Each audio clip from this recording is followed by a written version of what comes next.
Hello and welcome back to a VOD review. We're talking Playins. Obviously, we had the Playins happen very recently this weekend. Honestly, most matches weren't very interesting. There was a lot of 3-0s. It was kind of interesting in the East. Obviously, we had the Philly Fusion having a crazy run, and excited to see more of them in the future.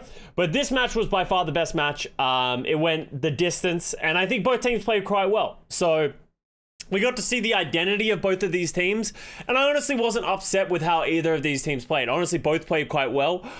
I'm upset with Justice, with, like,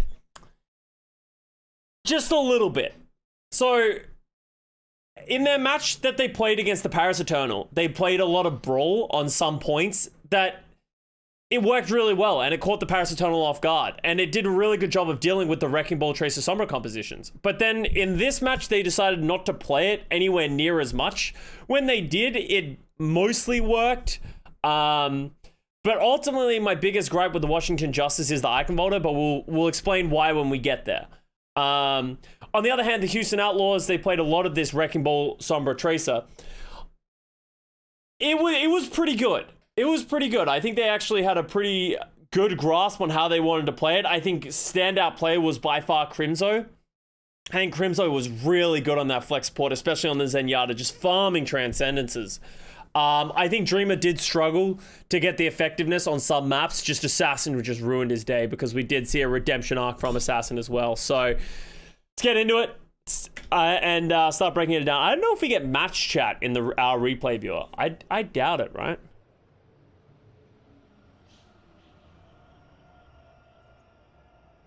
Five, 4, 3, 2, 1. Round 1. Capture the objective. Alright, so let's get an overview of this. So as I said, this is the composition that Justice seemed to be leaning towards and what you should expect from them heading into the playoffs. The Lucio Moira, Winston, Tracer, Sombra, and I think it's a good look for them. I think Mag not being on the Wrecking Ball is really good. Mags, Winston, and Ryan have been phenomenal. Bebe Closer on the Lucio Moira, I think that is more of their strengths, rather than like playing the Brig where Closer doesn't seem confident on it. I don't think it's worth subbing in Tuba. I think it's a good look.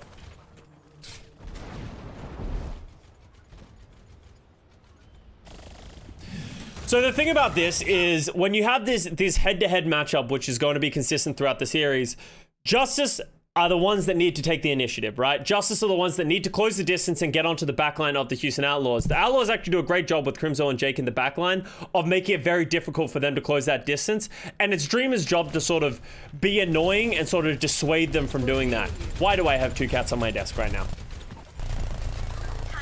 Like, look at how far Crimzo is away. We're only 24 seconds into this round, or however many seconds into this round. And he's just playing in Narnia. And this is just great play from Houston, recognizing their win condition against this Justice squad, and the way that Justice plays it. So Justice, they're sort of playing for their coalescence.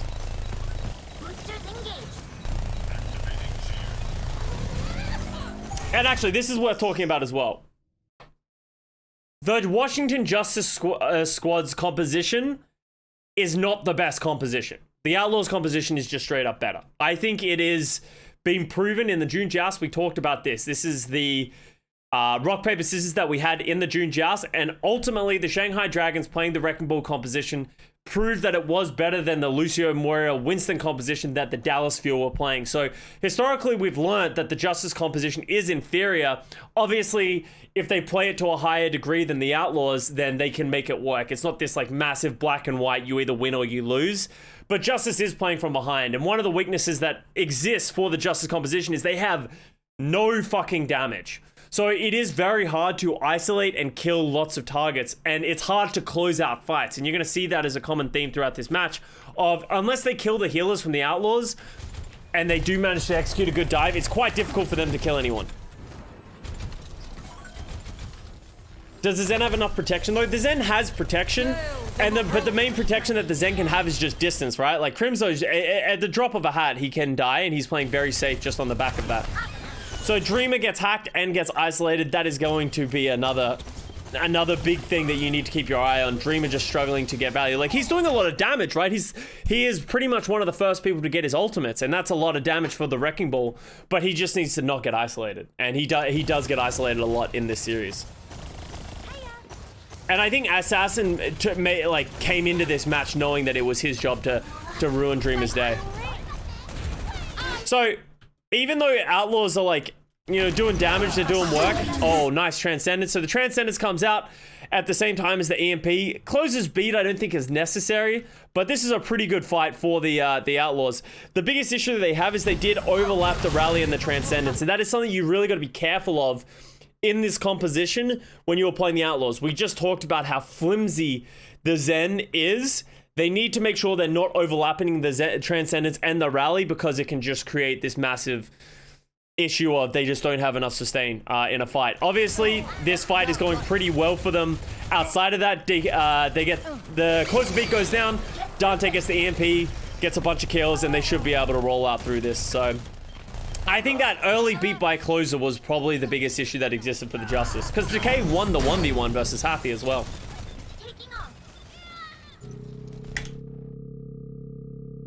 Has Pine played it all yet? Dude, it just never ceases to amaze me when I get asked if Pine is playing.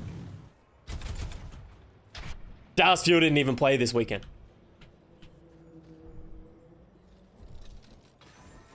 I'm going back to queuing tank. I'll be back on my tank account after this review, guys. But I do want to get these reviews. We're going to be doing all these reviews slowly throughout the week.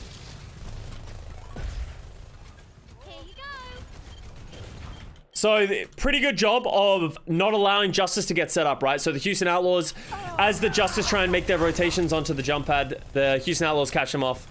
And that's a big fight to win, right? And look at this. We talked about Crimzo just using his Transcendence, and that's an issue. Crimzo's at 70% to another Transcendence. He is just pumping damage right now. Peace be upon you. Greeting, peace be upon you. Gaze into the iris.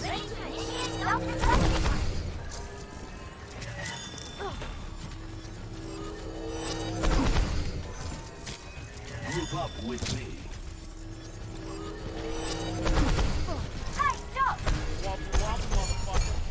Jake, hello, but thank you very much for Prime Gaming sub.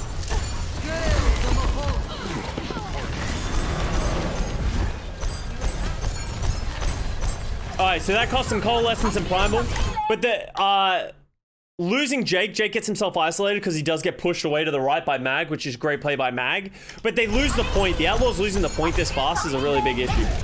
Is the in-game sounds too loud for you guys? I feel like it's just very loud. I'm gonna put it down to 70. Is that okay? Fine for us. So we get the Transcendence re-engage. They don't get really a lot of value out of that, so they need to get more out of that. And maybe you could make an argument that maybe the Outlaws should have just reset here, because they've lost Jake, they don't have an advantage. Even if Crimzo uses this Transcendence, it's going to be hard to capitalize. I would understand if he was closer to the point and he wanted to extend the fight because they had control, but because Justice has control at this point, I think you're going to see the issue here. They're going to Transcendence in, he's going to follow Dreamer in. But then now they're just taking a fight on the point. They don't have a defensive ultimate, and Assassin has EMP coming soon. Dante's EMP, he gets punished for it. If they can win this fight before Assassin gets a good value EMP, it'll be worth. They do make Assassin recall. Oh, there's an EMP on the front line. Jake gets caught. Happy gets caught. Hey, Jake gets caught a little bit aggressive. And like you see the trickle down effect, right, of that call that I just made. Crimson's at 60% to another Transcendence, by the way. But you see the trickle down effect of that, right? They use the Transcendence, which makes them think they need to go for it. They commit on it. Dante uses the EMP, but they don't get enough to close out the fight. And then what happens? Justice just lives and sustains, and all it takes is for a couple of picks to go in the Justice's way. But because they have control of the point, it snowballs heavily out of control. That Outlaws don't feel like they've ever had control of this team fight, yet they're losing the fight. And now all of a sudden they're going to have to rush their way in. Jake's going to have to come in and force the rally.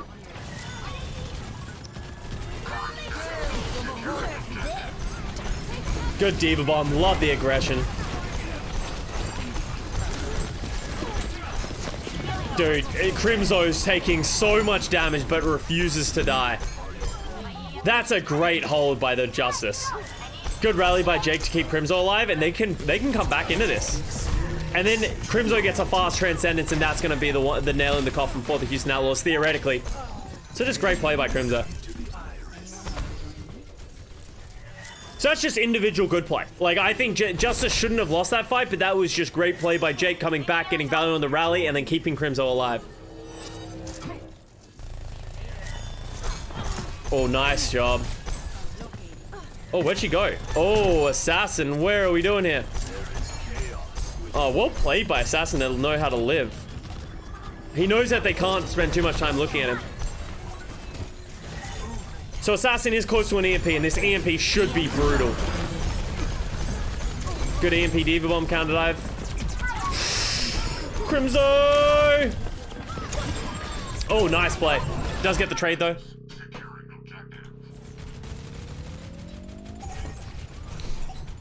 So Outlaws gets the cap back, but the death ball of the Justice is holding firm.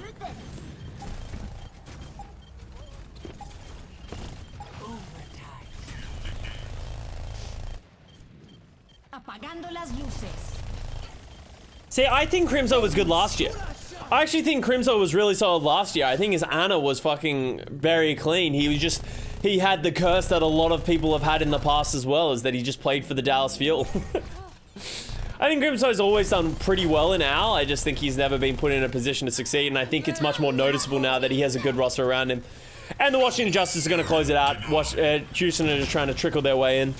I think maybe if Crimzo got to the Transcendence, he could have got that Transcendence support lives, and they could have made something happen, but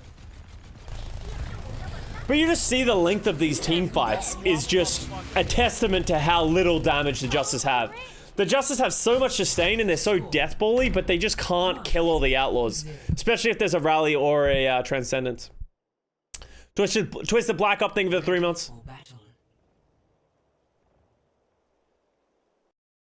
Outlaws through by not playing Jangu.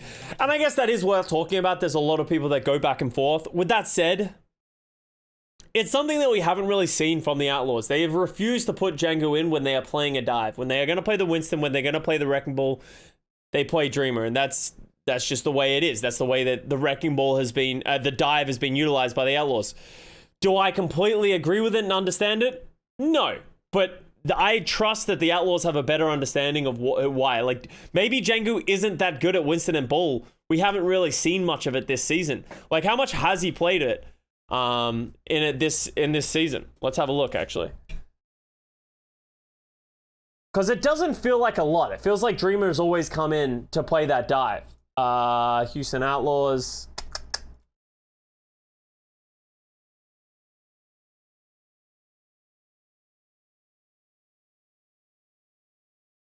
Houston Outlaws for the entire season. Jangu has played 32% Winston, actually. That's way higher than I expected. He played 3.5 hours. I was not expecting that much. I thought he played more came in to play the Orisa and the Reinhardt.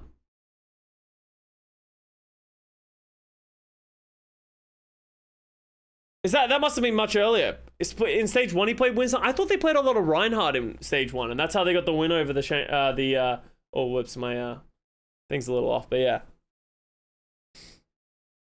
Dreamer was just in for Ball. Interesting. Well, I guess they don't play much Winston, so I guess that makes sense. But Dreamer's the Wrecking Ball guy, so maybe it's less of the Winston that I was talking about and more just the Wrecking Ball. I don't know. I feel like I haven't noticed a lot of Jangu Wrecking Ball, but I will give the benefit of the doubt to the Houston Outlaws, and I will give a benefit of the doubt to the team that they understand that Dreamer is their best shot. I doubt it's anything more than that. Sideshow actually brought up a great point in the series of, like, they very rarely played Dreamer and Jake. Usually when Jangu was in, they played Juby.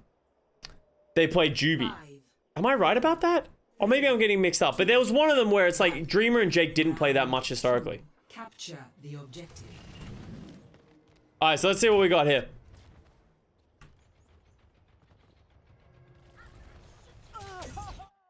Why is Happy on Tracer and Dante on Sombra since it was the other way around the season? Actually, do I have the document open? That's actually an interesting point that I talked about. Let me do this real quick. Actually, I'll leave that there. We actually talked about this. That is true, right? That Happy was the Sombra player for most of the season, and they flipped it in the playoffs.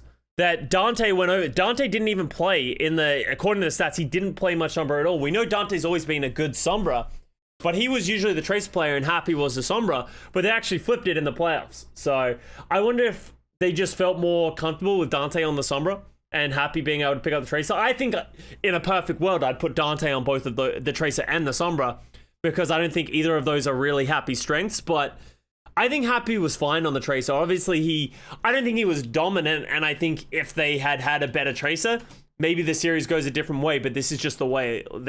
Dante Sombra does make me just as happy, so I don't know. It's another situation of, my guess is the Outlaws were like, maybe we should try it this way, and they had more success on it, so props. I like being able to make that decision. Bebe goes down first. How does Bebe die? Does he just get right-clicked by Crimzo? Oh, woo! Yeah, that'll do it. Just as happy. Nice on Custa. Yeah, totally intentional. Top left is scuffed. Oh, thank you. So off the back of that, the Outlaws will win this first fight. The objective is now active.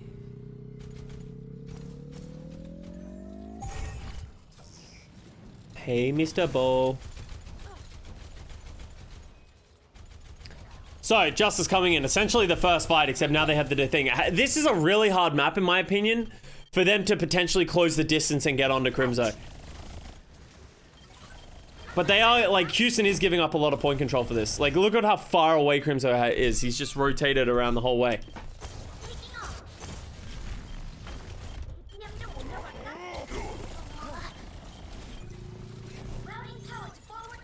Oh, good hack. Once again, hack on a Dreamer gets him isolated.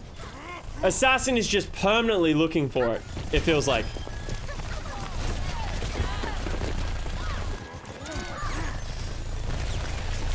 Securing the objective.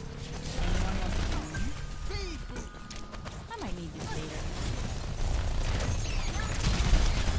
later. Dude, Dreamer is just not having a good time. I was gonna say, I don't think that translocator makes it over there, does it? Dreamer died a lot first, but I think that's just the nature of the composition, especially going up against Assassin Sombra, right? Like, just look at Assassin. What's Dreamer to do about it? Like, it's very hard, because by the time he comes out, if he's rolling around, by the time he comes out... Oh, shit, I need to see what's going on. By the time he comes out, he's already hacked. Hey, you need a timeout. Why are we... Where the fuck are we fighting? What are we doing here, teams? I'm just trying to get a good third-person angle, overhead angle, and you guys are deciding to fight in the Houston Outlaws spawn. Or is this the Washington Justice spawn? This is the Washington Justice spawn. Okay. Bebe gets isolated after coming out of the fade. Oh, good EMP by Assassin on a Crimzo. So Washington loses the point, which is actually kind of a big deal, because I think the Houston Outlaws might be able to stall this. Green on green action from Dante. Alright, the rally is a big deal.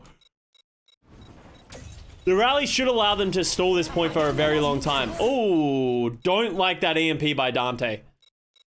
Like, I don't think solo EMPing the Winston, I guess he hits the Diva as well, but against the beat, like, I don't really like that at all. They will be able to stall and stagger this out because they have the rally. Like, it's not bad. They're essentially trading 1 for 1, but Bebe goes down after an individual hack by Dante. It works, so you can't knock it from Dante. But I feel like it was a dangerous one.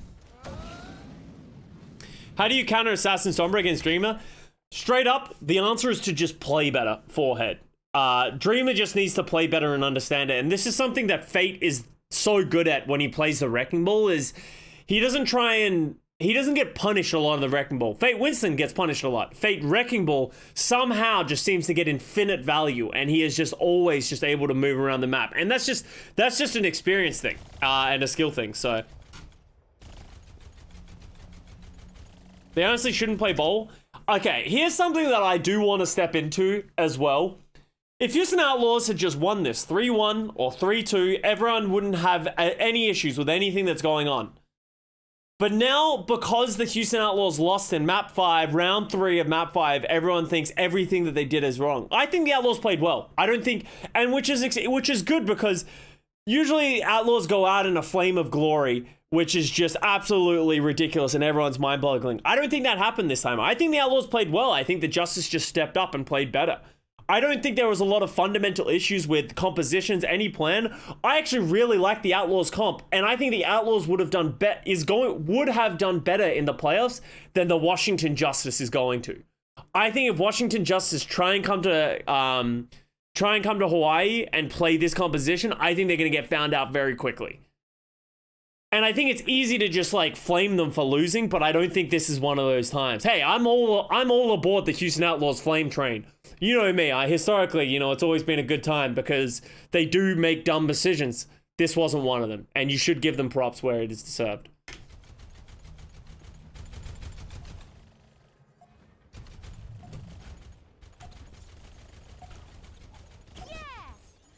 And before they win the finals, lose it. If they do that, I'll like eat my hat. I think teams like the Shanghai Dragons are gonna mop the floor with this composition. And honestly, we talked about this. I'm just gonna go on another tangent. We talked about this in the final the picks. Sorry for the beeping. Can I stop it? No. Okay, 1 second. We'll talk about this after this round. Once again, Dreamer gets hacked and gets isolated. How does Assassin keep getting these hacks? I actually kind of want to see this one.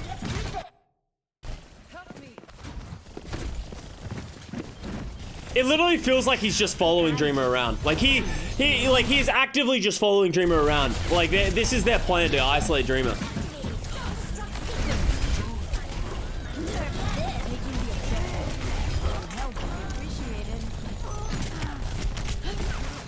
See you later. All right, so let me go on my point. So we talked about this in the selection show last night. I'm curious to see what Dallas Fuel plays. Because if I'm the Dallas Fuel going into the playoffs, I don't want to play Winston Lucio Moira. I don't see them winning the grand finals, winning the whole thing playing Winston Lucio Moira, because we've been down this road before. We've played this matchup against the Shanghai Dragons. I would be surprised if Dallas Fuel came out trying to play this style. If not, if they are, they're doubling down and just hoping they can play better, because we've seen this before. So I'm curious, like we talked about it, is Justice Dallas going to be a Lucio Moira Winston head-to-head, and it's just going to be a clash of the same compositions and who can play it better? Or is Dallas going to have a solution to the problem? I'm curious.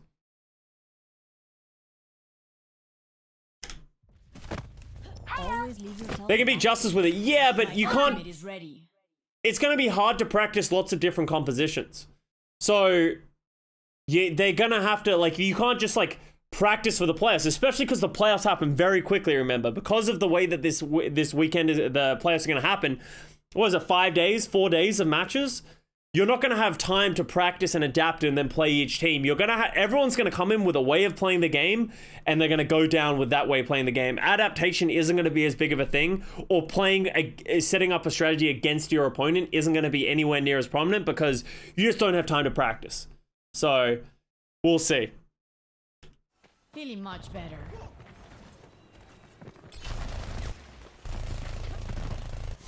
Get into position. What is the solution to this monkey rush? Just this Wrecking Ball composition. I think the Wrecking Ball composition should win. I think it's favored. Not by a ton, but it is favored. So I think the Justice massively outplayed the Outlaws on some of these maps. Or just like they got by on the skin of their teeth. So we got an EMP from Assassin. It hits 2.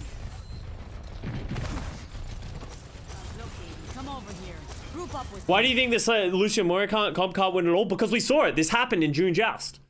These two compositions straight up played each other, didn't they?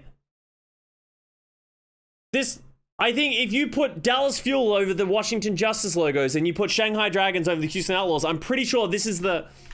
I'm actually curious to see if that's true. If it's exactly that. Shanghai versus Dallas. Was it Reaper Echo?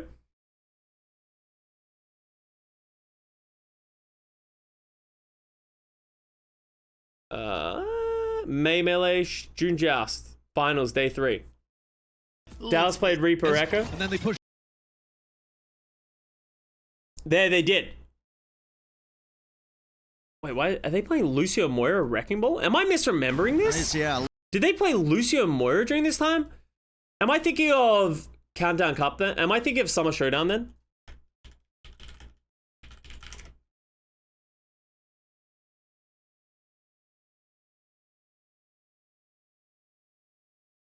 Chengdu Hunters versus Dallas Fuel. Jump. Yeah, when they played the Briggs End. Oh, here we go. They were playing the Brig Anna a little bit. Oh, wait, that's 2CP. Lucio Bap. They played Brawl. Because this is when we really saw the rise of this composition, right? Let me do that. Get rid of this. Because that's when we really saw the rise of this composition from the Shanghai Dragons. And this looked unbeatable for the East.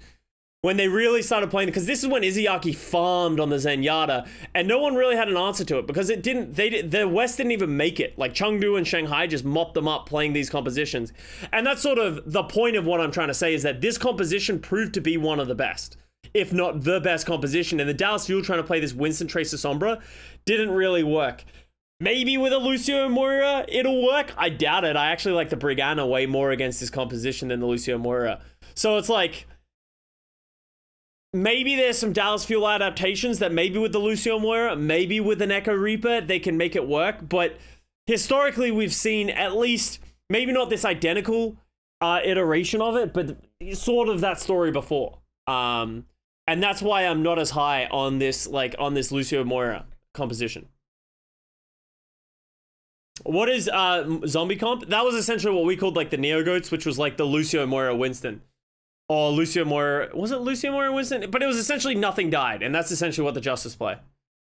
Actually, I think the pure zombie comp was the Lucio Moira. You're right, it was with the Reaper and the Echo, because that's when we had like fucking nerf this, nerf this, nerf this, and we had like 19 Diva Bombs going off every team fight.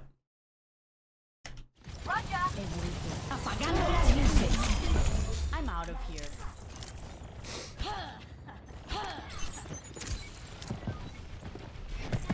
Miss me?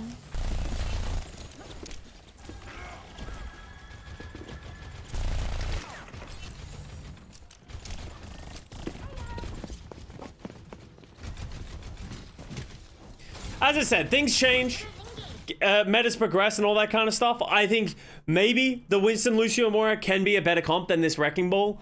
I just don't see it. I generally don't see it. I think the win condition is a lot harder for this Washington Justice composition. I don't like that EMP again by Dante onto Mag. It feels like I wonder if this is intentional, of just like using it to hit the tanks. I feel like if he had just waited 2 seconds, he could have hit Bebe with it. But instead, they can just coal through it. I guess it kills Mag. Like, I can see the logic of, like, isolate the main tank. If you EMP, then he guaranteed can't use the primal, and he can just farm. But I feel like the EMP could get more value.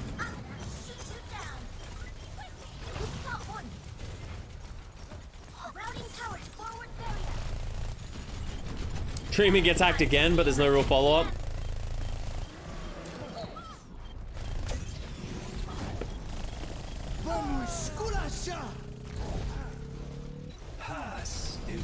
Good transcendence by Crimzo. Max should be in trouble, or at least not be able to come back into this fight. And Houston get the point. Bombs away. Score 1. Ready. 5, 4, 3, 2, 1. Round 3. Capture the objective. Wrecking Ball Zen doesn't have a lot of sustain, and the zombie comp only came out because Tracer Sombra went out. Was that the bans in June Joust? Tracer Sombra? And that's why everyone was playing Echo Reaper? It feels like so long ago. I remember Sombra being banned. Was it Tracer as well? Tracer Sombra, Zen, Ryan. Yeah, right. That makes sense why the zombie comp became a thing. I think without those hero bans, you would play Tracer Sombra in this comp. Like, I think the Outlaws comp is the comp. Because, like, what do you guys think the counter is to this Tracer Sombra Wrecking Ball comp?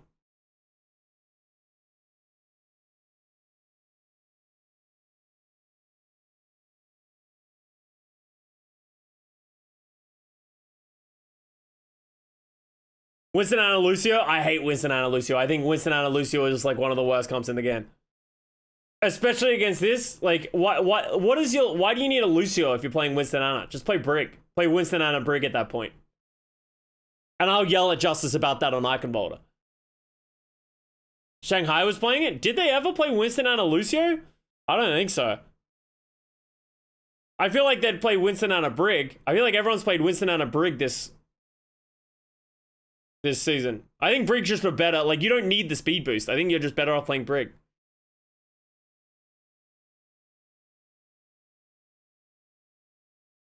In the finals versus Chengdu. In what tournament? With the Reaper? Oh, was this in the June Joust? Summer? Really? Winston Ana Lucio? I just don't like it. I feel like Brig would just be better.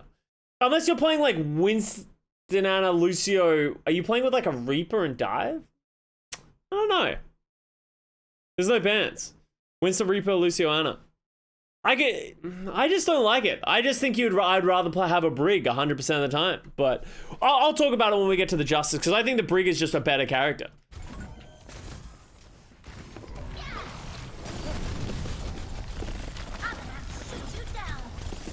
But why Ana over Brig? No. It's you play Ana Brig. No, you take out the Lucio, because the Lucio, like, if you're playing like the only reason you would play the Lucio is if you were gonna play the Reaper, and you're just fucking running at him. Like you're essentially playing like a Winston Brawl. And I think actually isn't that sort of what the idea behind it was, that everyone was just playing a Winston Brawl in a way, and they were just running at their opponents. Because you need the Lucio to enable the Reaper. You're not using the Lucio to enable the Winston. So, I don't know. I don't really like the comp. I would rather just play a straight up ball with a Ryan then at that point. If you're gonna play like Ryan, I would just rather play like Ryan Lucio something. Like Ryan Lucio Bap. If that's the goal, good die by the Outlaws. If that's the goal, just play like Ryan Lucio Bap with a Reaper. I think is just better. On Anubis like that? Well, that is Anubis as well. Anubis is a very different... Did they make it work on any other maps? Because I don't remember this Winston Ana Lucio.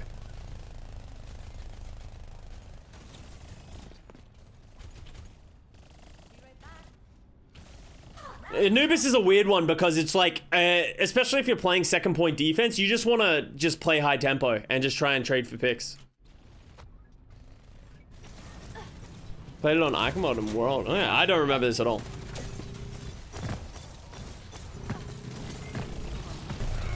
As I said, I think if you're going to play a Lucio, I'd rather just see a Ryan.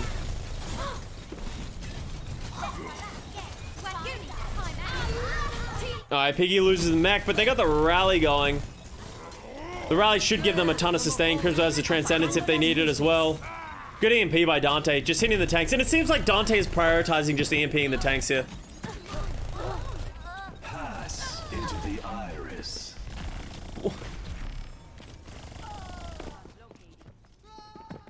Need double sniper meta? Nah, double sniper meta is boring.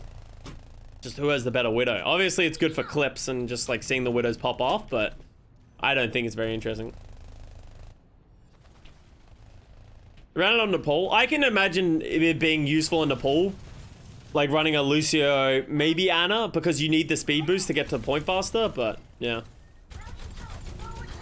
We'll see. These guys are the pros. Like, they know better than me these days. But yeah, as I said, I don't really like Winston Ana Lucio. I don't think it really makes a ton of sense. Dreamer gets stuck. Let's have a look at this again.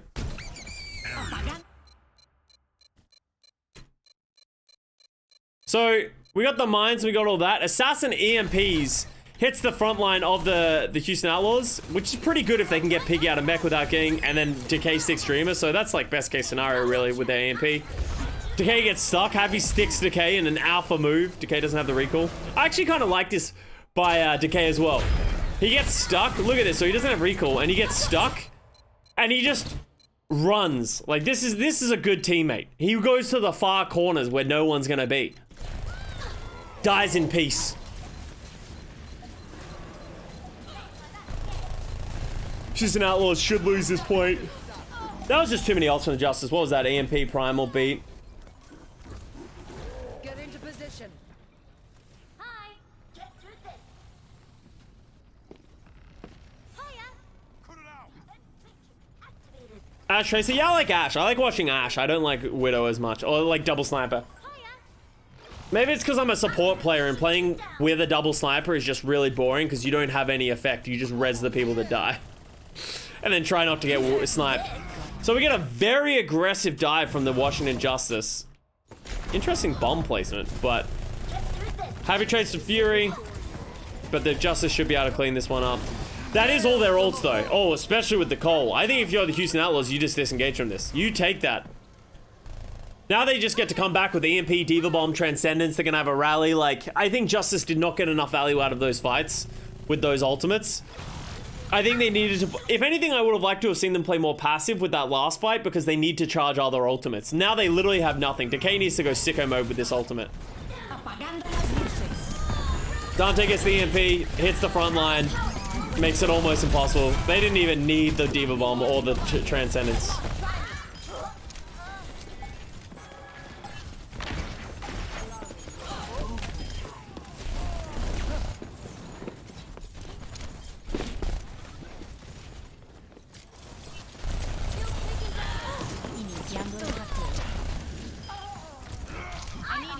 Alright, map 1 in the books. Houston Outlaws, get the first map.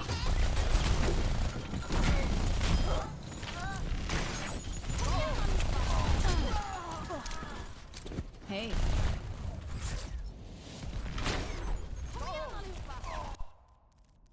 Let's go. Temple of Anubis. And I think this is Temple of Anubis is always going to be a map that I expect the Justice to do better on. This was a map I was very surprised to see what Justice played. I feel like they played Rhine Brawl in this matchup against Paris the day before. And then coming up against the Outlaws, they didn't want to play the Rhine Brawl. I think if they had played the Rhine Brawl, it would have been quite good. And I wonder if this almost caught the Outlaws off guard. Because, like, the day prior, they played something completely different. But today, they show up playing the Echo Reaper. So this is legitimately the Neo Goats, right? This is this comp that the Justice are playing. But I think Reaper Echo is pretty good on this map. Like, you have to just be honest. Like, I think the sustain of the Reaper and the Echo is really nice. Like, so I don't even hate the Justice comp. I was surprised to see them play it.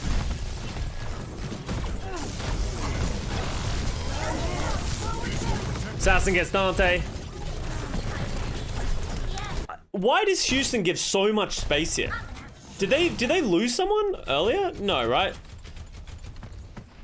Like, it feels like the Houston Outlaws just disengage, disengage, disengage, disengage.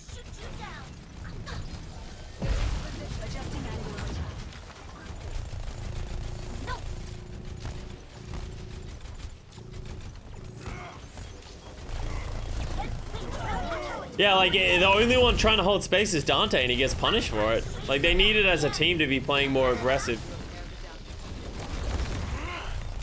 Oh, Dreamer fucked up. That's kind of sad. Dreamer hits the lip, doesn't make it onto the tie ground, and then that's just it. So a weird setup by Dante. Well, it's not really Dante, right? Like, Dante's playing, like, here. Like, the fact that they have 4 people hiding up here against the Justice, they just give them the point, and they don't have a way to engage, and maybe they weren't ready. I legitimately think that they played this Sombra Echo in anticipation that they're going to be playing against the Reaper, and I want to confirm that I'm right about this, right? Like, let's go New Overwatch League. Objective B.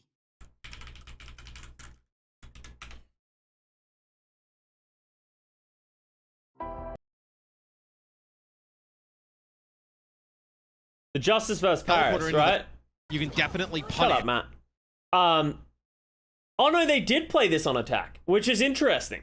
So this Houston must have expected this. Oh wow, they crushed it. Oh, they played the Brawl on defense, right? So they played the Brawl on defense. I wonder if they do the same thing here.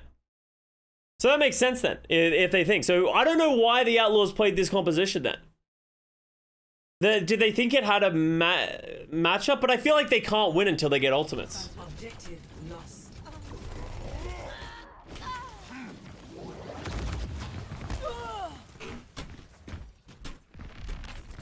Part of me thought they played Brawl on attack, but I guess they did play this sort of zombie comp. Time to raise my APM. Why is the K on Reaper? Because the Reaper absolutely murders the Winston. It makes it almost impossible for Dreamer to play the game. And something that is nice about Reaper is Reaper's very self-sustainable with his Wraith. While Tracer against Anna Brig, like it gets really hard to kill anything, but also move around the map. Look at this adaptation by Mag, by the way. Knowing that when he jumps in, he is going to get instantly EMP'd, he does it. It's actually interesting to see Happy on the Sombra now here as well. He literally just insta-primals, knowing that he's going to get EMP'd when he dives in. So that's a great adaptation from Mag, understanding that, you know, they're just going to try and kill him.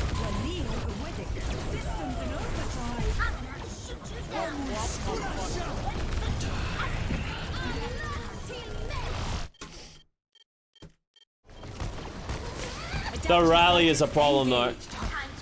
What happened to Closer's beat? Alright, that was good. So they lose Assassin, though. Great bash by Jake. Bashes Decay. Gets the rally off. That was a great play by Jake on the Brig. Dante turns into Lucio. This was just expensive by the Outlaws, but it's going to work. And it's fine because Justice used a bunch of their ultimates as well.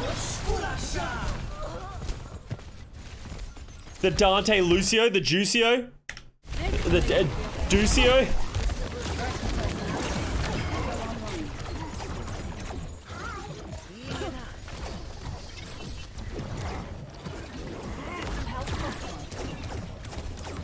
Did you see Shockwave's interview with Yiska? He said that he thinks the Tracer Sombra Moira comp is a noob stomp comp. I agree. And that's the point that I'm trying to get across. Like, I think Justice can beat a lot of teams playing this Lucio Moira, but I think if you have...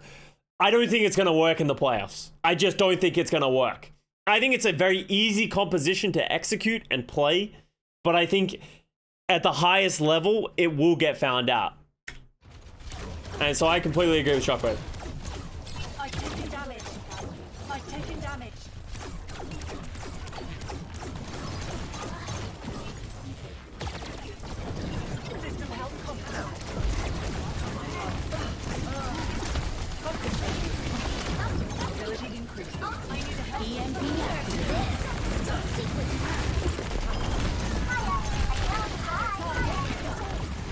Alright, so the Outlaws are doing a good job of like upping the tempo, right?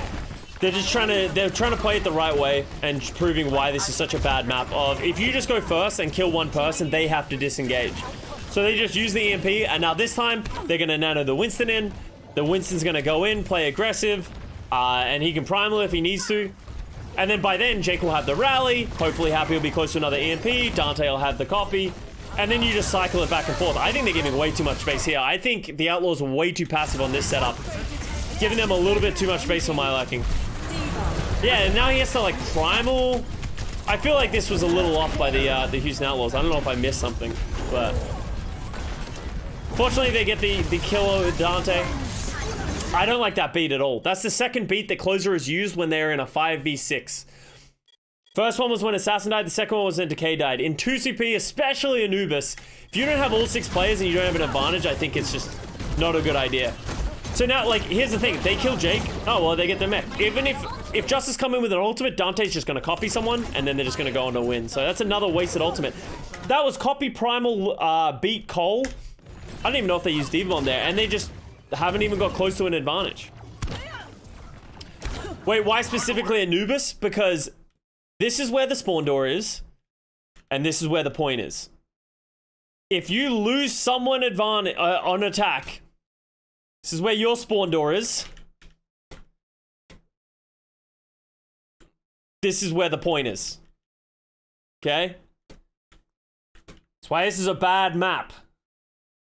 If you lose any advantage on attack, the fight is over. And this is why everyone plays hyper aggressive around what I was just talking about, right? Is all the Outlaws need to do is kill one person towards the start of a fight using their ultimates, and they will likely get the advantage. And Justice needs to respect that. And they're not respecting it right now. That's why they have no ultimates. So now the Outlaws will go again, right? I think they'll probably go with Happy's EMP here. Flight routine. Why are the Outlaws choosing to play Echo and not Reaper? I think they probably like the Echo with the Sombra. Maybe it's a personal preference from Dante. I think you can play either, and it makes sense. I don't think that either or is wrong. Happy EMP. Should be coming out here. Oh, like, once again, the Outlaws have gone slow. I think the Outlaws are giving Justice way too much respect. And it's probably going to cost them a lot more ultimates than they want to give, right? So they use the rally. Oh, that's fine because they dropped the call. Once again, the Justice have used the defensive ultimate after having a disadvantage. He gets bashed as well, and now all of a sudden they don't have an engaged pool for next fight. So that's fine for the Outlaws. You take that, you have another 4 ultimates in the bank.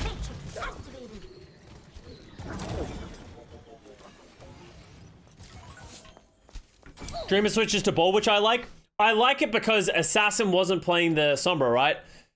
If he's like, oh, well, if Assassin's not going to play Sombra, I'm going to play Ball. Especially if they're going to play Lucio, Moira, Winston. Like, they just don't have enough damage to catch the Ball. But now he switches to Sombra. I wouldn't be surprised if you see Dreamer switch off the Ball. Obviously, I think he'll use the Mines first, but he'll, I expect him to switch back to Winston eventually. I don't know who they nano in this comp, though. I don't know who the nano target is. Hello. What do you think is the best dive comp? The Wrecking Ball, Tracer, Sombra, Brig, Zen. But that doesn't work on this map specifically, just because it's too hard to keep the Brig Zen alive, especially attacking. Watching your back. Echo or Ball Slam? Ball Slam's not really worth nanoing, because he doesn't really do anything out of that. I think he'll probably just nano the Echo. Maybe he's even just saving it for saving someone. Literally just using it as an insurance card. But once again, I think the Houston Outlaws are giving way too much respect to the Washington Justice. If the Justice isolates someone, this is going to be hard for the Outlaws to play back. This is very different to how everyone else in the league plays it, like the Shanghai Dragons and the Dallas Fuels. Everyone else plays very aggressively, while the Outlaws are playing very timid with their ultimates.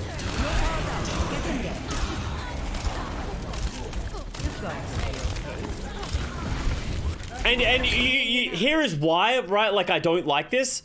So, like, because they gave them so much space, they use the mines after Justice gets too much space and they don't get a lot of value of that. Then they have to use the nano to save someone. Then Dante uses the Diva copy to try and like stall everything out. It doesn't feel like they've ever had offensive presence. They're just trying to stay alive and hope they get a pick, right? They're not being proactive, they're being reactive. So now all of a sudden, Outlaws have used all their ultimates and all of a sudden they have nothing left. But they are also in a very defensive position. And now Bebe's gonna get, if Bebe gets his coalescence, it's gonna be impossible for the Outlaws to clean up on this.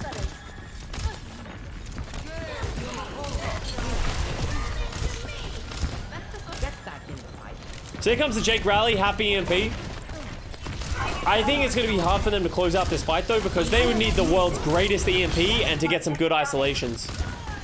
Crimson's doing a good job of pumping out heals, but as you just see, they don't have enough damage to clean it up. So yeah, I think a little bit too much respect from the Outlaws to the Justice, not being proactive. Happy EMP cancelled? Yeah, actually, I guess we can go back and look at that as well. Because this was important. Happy goes for the EMP, gets Assassin EMPs first. This is just luck, really, from the Justice, but yeah, if Happy had gotten that EMP off, maybe the Justice could have turned it around. They didn't really have a lot of people alive to really follow up anyway, so I don't know if it would have been the difference maker, but yeah.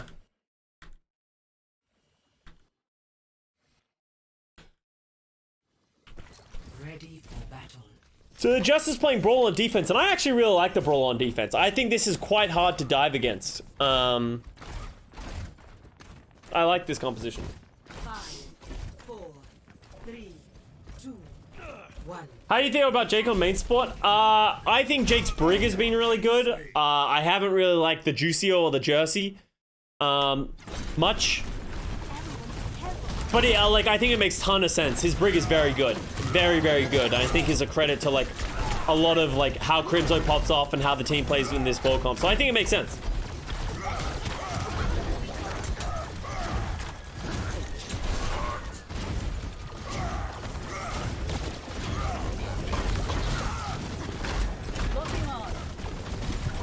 Jake's BAP is also decent. We haven't really seen him play BAP in a good situation. The only time we've seen him play BAP is when they played BAP, Zen, Wrecking Ball, and I just think that's a terrible composition. So the Outlaws just farming, trying to get space. Against Atlanta, yeah. Decay does a good job of catching Jake. It was this, how does this happen? Let's see. Oh, he just lost line of sight for just a second too there. That's unfortunate. I don't really like that move by Dante anyway. Like, obviously they want to get in here, but I think it's always going to get punished. Like, maybe if they had more pressure. I think they were hoping that Dreamer would provide more pressure, but I think Dreamer just, like, slammed and then ran. Time to raise my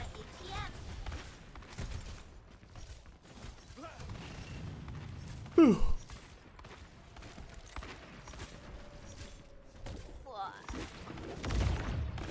If you're an Outlaws head coach, you keep Jake as a player, as a coach, or a caster.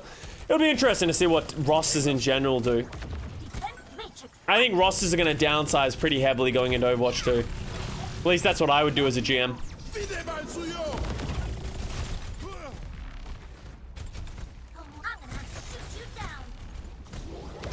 Thoughts on Happy Tracer?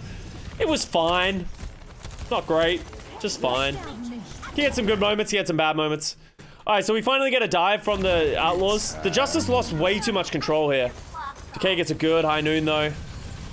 Good res by Jake. The male forces Transcendence. Good beat by Closer. So everyone's just pressing ultimates to stay alive, essentially. Diva. It's a good copy.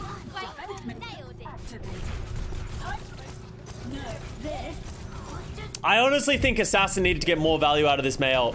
Trying to solo Mael Crimzo and he just allowing him to Transcendence and then it have no impact, I think is not worth it.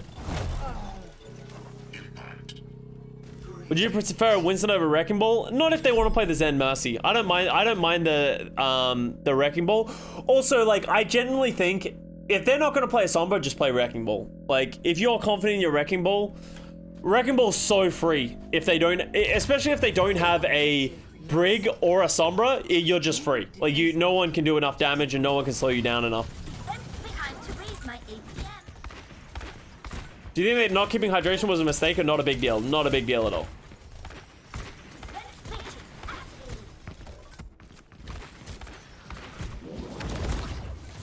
Hydration is the Jinmu of the West, right? Like, he plays Pharah, Doomfist, like, all of these, like, weirdly niche heroes very well. Like Junkrat, right? But no team plays around him in the way that Chengdu do, so it's kind of hard. And now he's a main tank player, so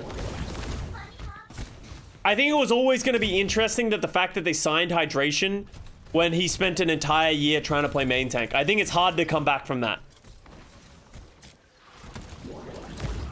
Now switch to Sombra. Yeah, I wouldn't be surprised if Dreamer switches back to Winston at some point. But they're playing the Zen Brig. I just don't really like the Zen Brig on this point. Because I think it's very hard to keep the Zen Brig alive. This was filthy, by the way. Like, it's impossible to get Zen to a position. You really need to bank up ultimates and then hope it works. Disgusting.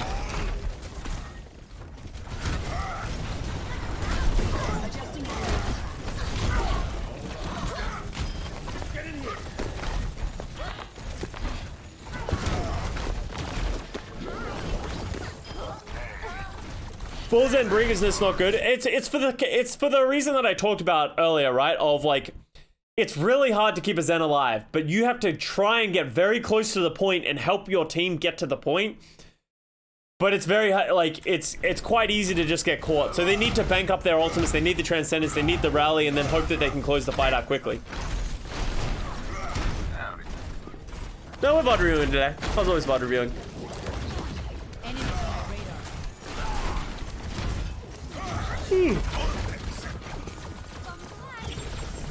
Oh, this was the pulse bomb. I think this is a fat finger, right? This has to be a fat finger.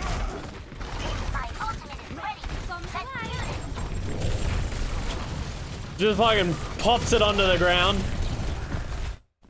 Not great. Alright, Dreamer goes down. Dreamer is one of the few people that is fine to die because he'll come back fast. Good Transcendence by Crimzo, but they lose Dante.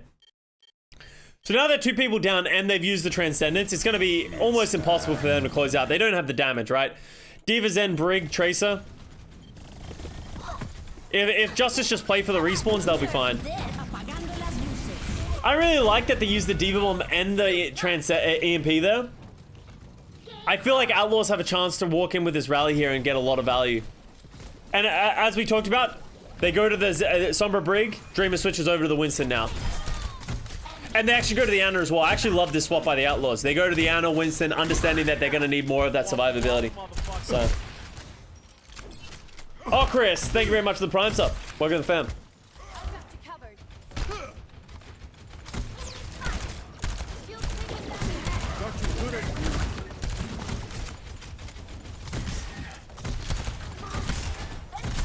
I think they should switch to Lucio soon. I think they use this rally and then... Well, I don't think he needed that lamp. Dreamer just gets murdered.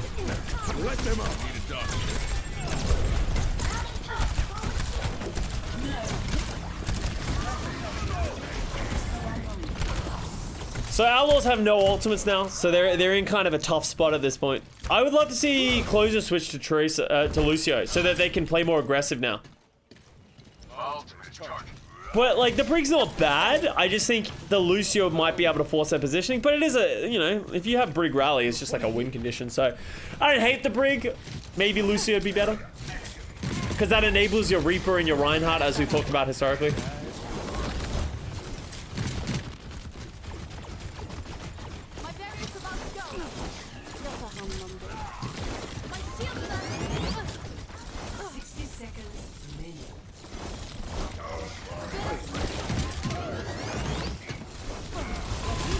Oh, nice whack.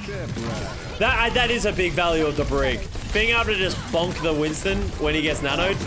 Like that. Oh, nice shatter by Mag. Keep it simple. You don't need to do anything fancy. Just hit a couple.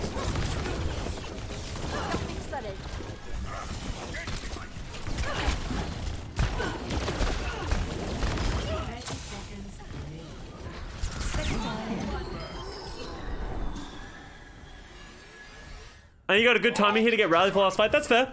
Like maybe you wouldn't get the beat, but you might get a rally. That's definitely a great point. Hey. Hello. 10 seconds remaining. Everything's going according to plan. Target off the defense.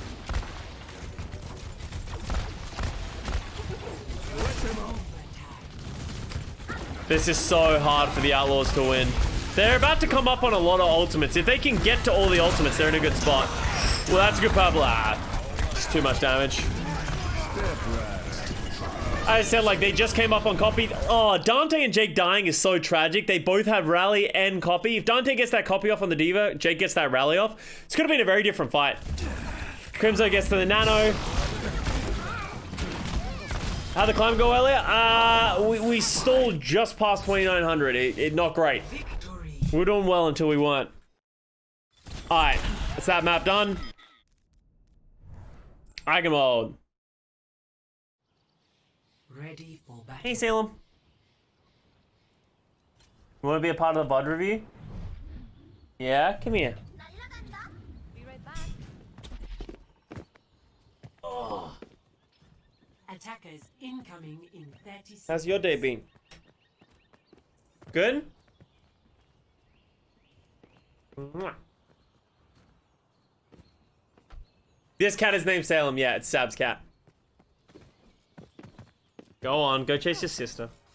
Greetings. Which one of your cats is the most spoiled? Salem by far. She's a princess. And it's also like, it was like Sab's cat originally. 4, So Sab, 3, you know, always more likely it's more. 1. Attackers incoming. Defend objective A. Hot take. To end the year off before our two next year, the Owl script writers will put 2 orange Owl teams out of the 3 Hunters Shock Fusion in the grand finals, and may the best orange team wins, and no not high on orange hopium. Why do you ever ask? Smile. I'm confused.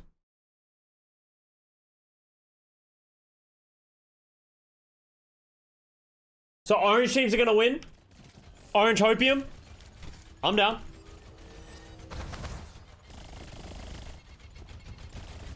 Alright, so we got the Outlaws playing this Wrecking Ball Zen comp. Once again, the same shit. Same shit, different map.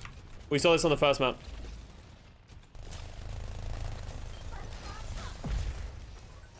Mag taking space. Dreamer gets hacked. And dies. The classic. I actually want to see how Assassin plays this because I feel like he's just searching for Dreamer. Oh, actually, Dreamer just sort of rolled in. I'm out of here. Be right back. Feeling much better.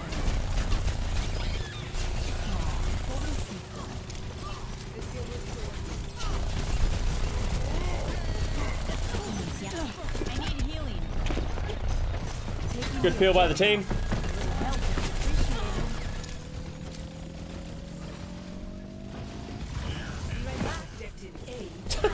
Did he just accidentally throw his translocator in Dante's face?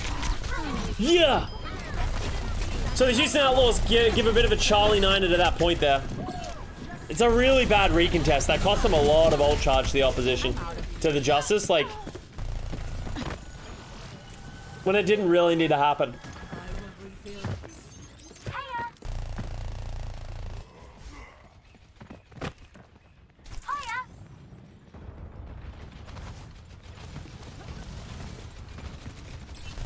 See what Assassin does here. C9 in an L match? Yeah, we don't get to see the trash talk. It's just kind of tragic. Dreamer gets hacked again. Oh, Mag just gets murdered. That was a great EMP. Was that a 6-man from Dante? Much better. Big EMP by Dante. Because they win with just that ultimate as well, right? So, oh, Coalescence? So we get a Coalescence from Bebe, an EMP from Assassin, which gets transcended. Wow, well, great play by Crimzo. Jake gets stuck, which is a great play by Decay. Oh, Decay carry. Crimzo and Dante did a good job there. It's just Justice kind of popped off. Is Jake's rig that good to play him over to Juby? Yeah, seems so. Seems so. Alright, what do we got?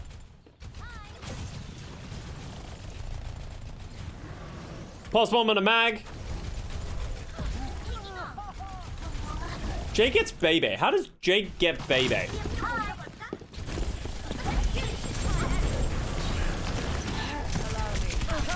Oh wow, he just did not know he was getting flanked. Want some Decay Pulp? Let's do it.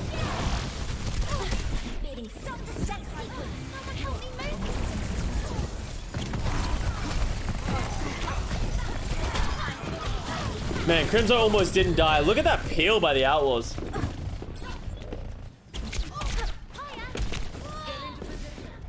Jake might be a better shot caller, yeah, like, right? We don't really know the inner workings of why some players play over others.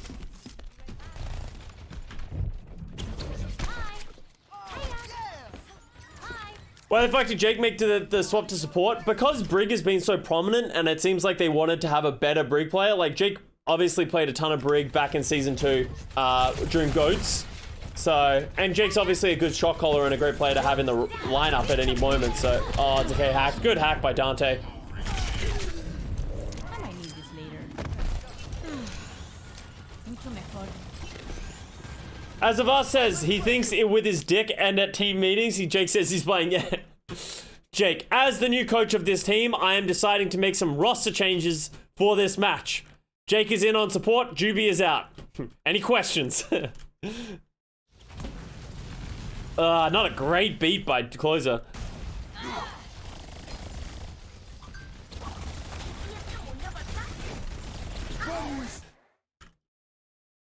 Don't like that. Don't like that beat at all.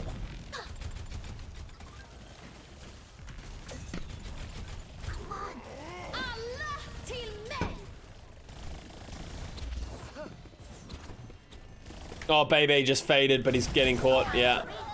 They caught Baby on the fade. High value rally. No value on that Lucio beat? Yeah, like literally, if anything, the Lucio beat was a bait from the Justice. They're like, oh, we have to go aggressive, and then Jake just presses the rally button, and they're like, oh, fuck, we can't kill anyone. Especially with the Justice comp, like, it's so bad against armor. Literally, every single hero on the Justice composition is bad against armor. So it's like, rally is like a win, like, it's like a cheat code. Press Q to win.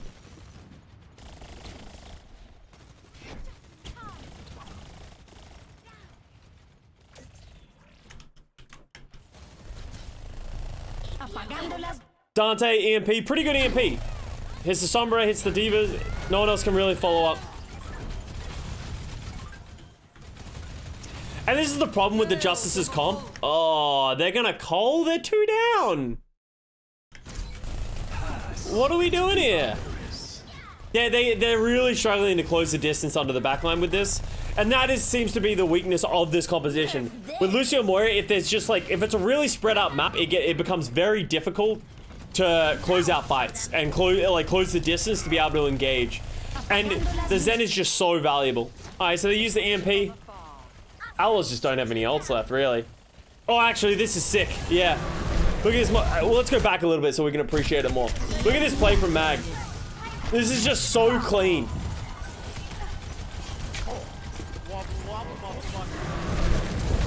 Oh. Walking a frowny town.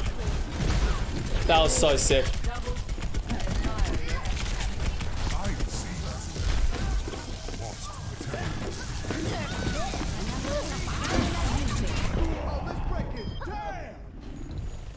I don't hate that beat as much from closer. It's just confirming that you're going to win that fight, but they probably didn't need it. But there was an even P Diva bomb.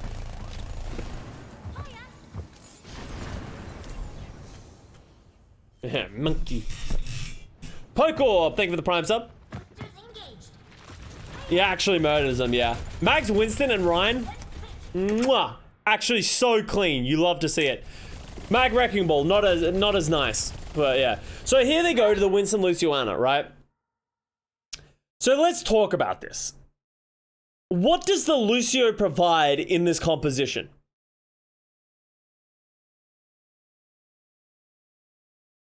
Thought Mag Ryan was bad? No, his stat card for Ryan is bonkers. We showed it in the pre-show. He's number 1 on damage, shatters. He's like number 1 in like so many categories. Fat beats. Speeds Anna away from the dive. You know what's better? Stunning the dive. Like, I don't think that Lucio is necessary for anyone on this roster, right? So it's like, they have Tracer, Sombra, Winston, Diva. They don't need the speed for anyone. Why not just play Brig? If you were going to play like a Reaper Ryan, I get it. Even if you're just going to play a Reaper and we're talking about like the Neo Gates and you're going to play the Reaper thing, maybe, as we talked about earlier in this review.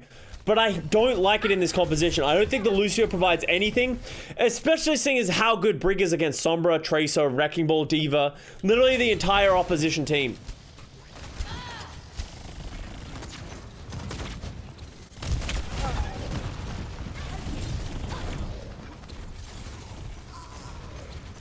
Lucio only, yeah, so the Lucio is okay with the Moira because the Lucio can move the Moira around, but Anna doesn't need to be as close with the team, right? If you're playing Lucio Moira, right, you're playing as like a 6-man clump.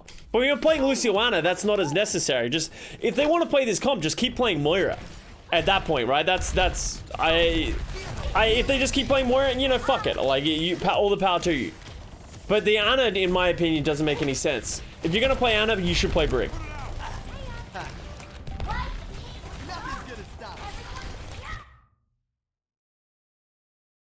Decay got carried in this match.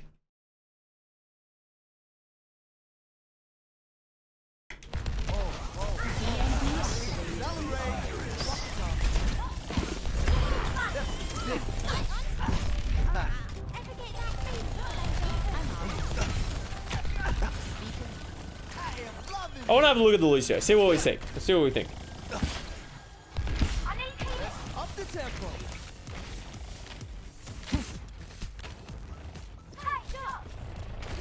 It literally says hot, that's why you read it.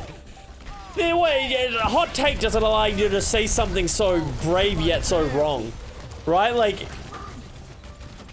yeah, the hot take has to make some amount of sense.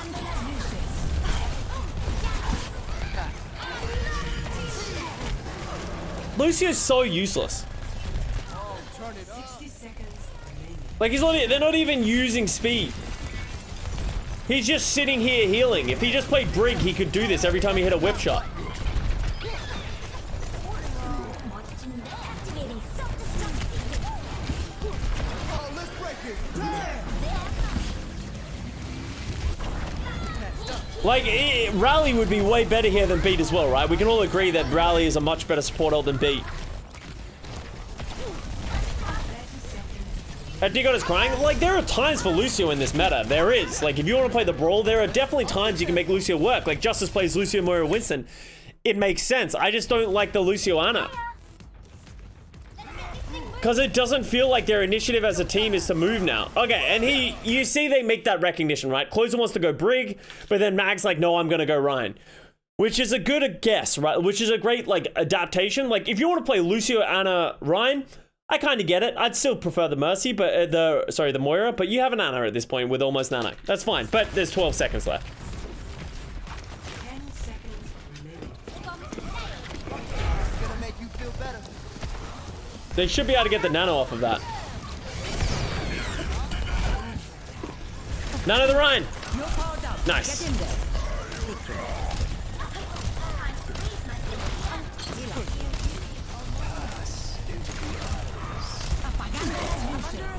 Yeah, they're in Frowny Town. Like, now the comp makes more sense, but it's too late. Yeah, exactly, right? Like, their comp makes more sense because now they can just W at the opposition, right? But it enables the Rhine, and as a team, and that's what you need the Lucio for, but yeah, it's too late. 5.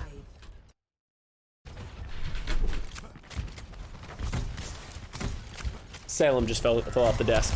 Alright, so now they're playing the Lucio Bap Ryan, and I actually like this composition. I think they made this work. I don't like the McCree. But I guess I was gonna say, like, play Reaper, but Reaper's not very good against what they're playing. Do I like this comp?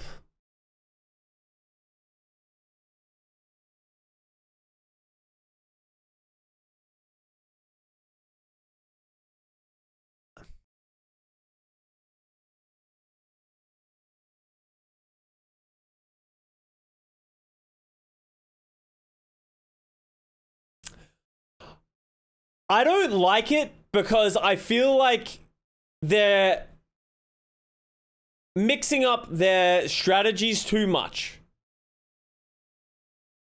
Right? If you're going to play Ryan Lucio, the plan is you're going to run the fucking Zen down, right? The Zen and Brig. That's the goal. Because you can't just stand around, otherwise you're just going to get poked at. But I feel like McCree and Sombra don't help you do that. It feels like the Sombra is a defensive pick against Dreamer, unless they want to play offensively and hack Dreamer and run at him. But then also McCree isn't that good at that. They played Cree on Anubis. Yeah, maybe if they played McCree May, I would like this more. So they can wall people and run at them. I don't know. I feel like they're just going to be caught flat-footed, but also not have the defensive prowess that they're going to want to have. Cree Torb, yeah, something like that. Okay, Dreamer gets hacked again. Been here all along. Aw, initiating the hack.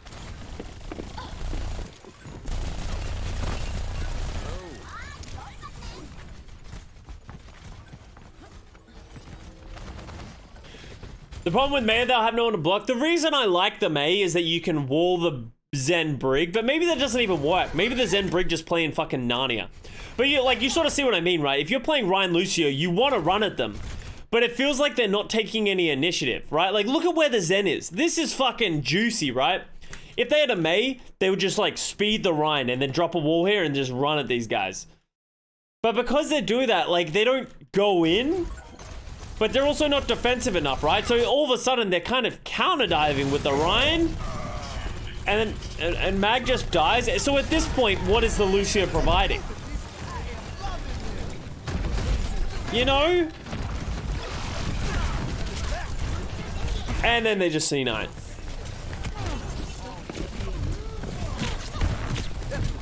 Maybe I'm just a Lucio hater. But I just don't think it really makes sense with the way that they're playing it. C9 in an hour match?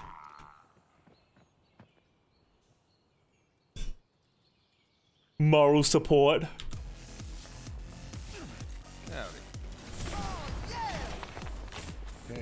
Lucio trash? I don't think he's trash. I just don't think he's very good in this meta. Unless you're gonna play like a brawl. But they're not really playing a brawl, right? Because they're not brawling. Like, look, they're not taking the initiative. They're playing a brawl, but not brawling. So, like, by the time he comes, he's just amping heals. And then they just get EMP'd and die.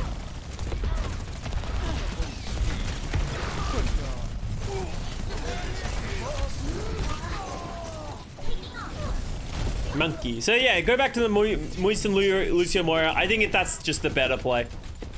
I think that's the right call.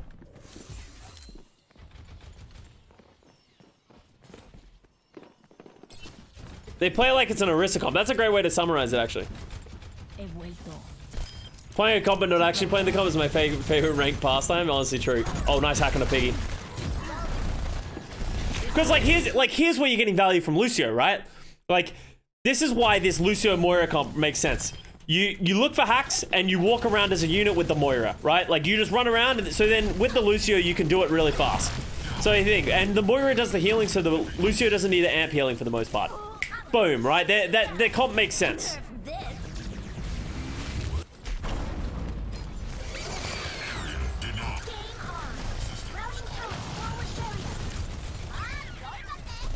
Dreamer gets hacked again, enters Frowny Town.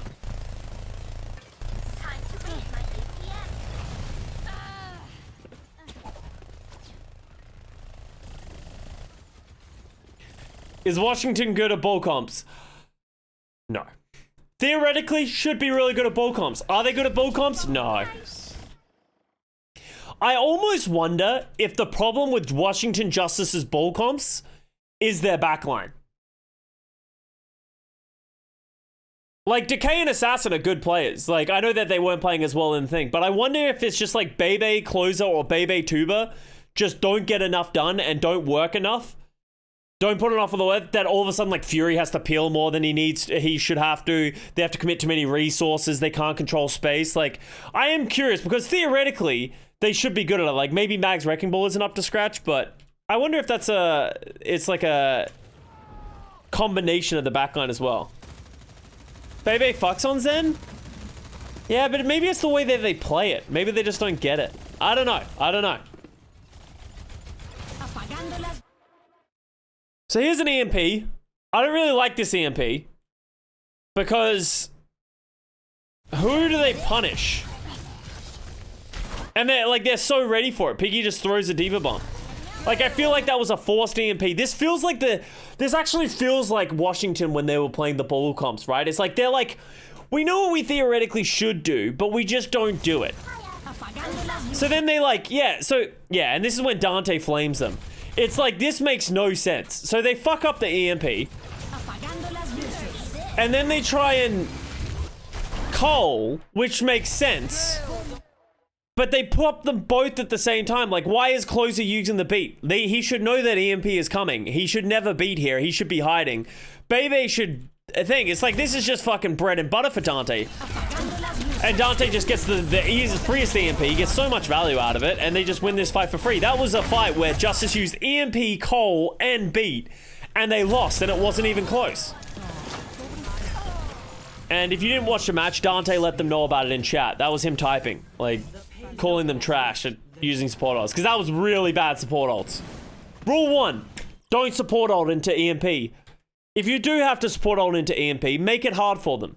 If you do have to can't make it hard for them, don't use both of them at the same time. Hey there. He gets a solid... No, it was actually a good beat. It just gets EMP'd. Everyone else loses the EMP. Is there a reason for Lucio if the whole team is mobile now? Well, the thing is, it's about moving mobile as a squad. The Lucio, like, so everyone's mobile, but the Lucio is one of the few main supports that can keep up with the mobile team and just keep working forward, right? That makes sense.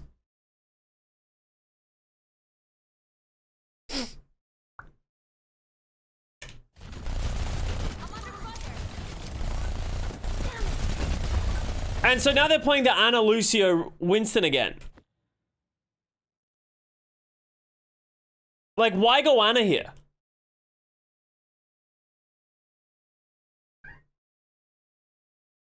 Why? Maybe he thinks the Ana can just play back? The payload is approaching its destination.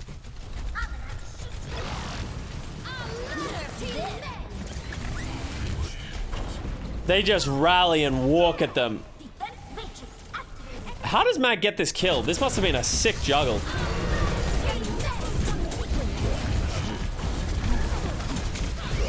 That was a nice juggle.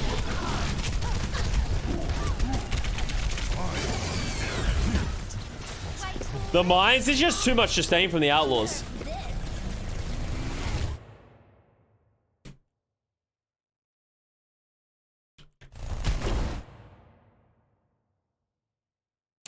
In their defense, it's not really a C9. It isn't really. There's mines around the point and a diva bomb, and the one person whose job it's probably mainly is to touch in this situation gets blown out of the way. But there, C9 once again. Houston Outlaws. C9 in an hour match. A mega lol. Jake, you're going home soon. The irony is not lost. Frames? Am I dropping frames? Yeah, am I lagging? What's going on here? Is that...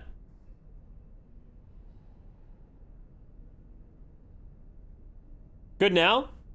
Yeah. I did notice that in my frames. I don't know what was causing it. Ready for battle. Oh, fine. Only when you're doing shit in the replay viewer? Maybe. Oh, okay. Maybe it's just like my computer's buttoned out. Because I do have it on like high settings for no reason. So I really like this by the Washington Justice. I like this Rhine play. I actually really like this. Play close. Outlaws. This is...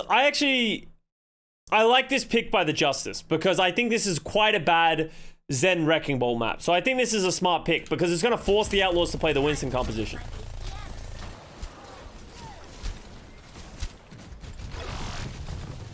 I don't know for the anti and trance that like at the Overwatch League level, expecting you to get an anti is just too hard. The divas are just too good at it. I like this switch from Happy onto the Doomfist. I think this is a good one. And just punch them, because you can get free punches and free uppercuts, right? You just punch, uppercut, gets a ton of work. Dreamer unfortunately does get punished.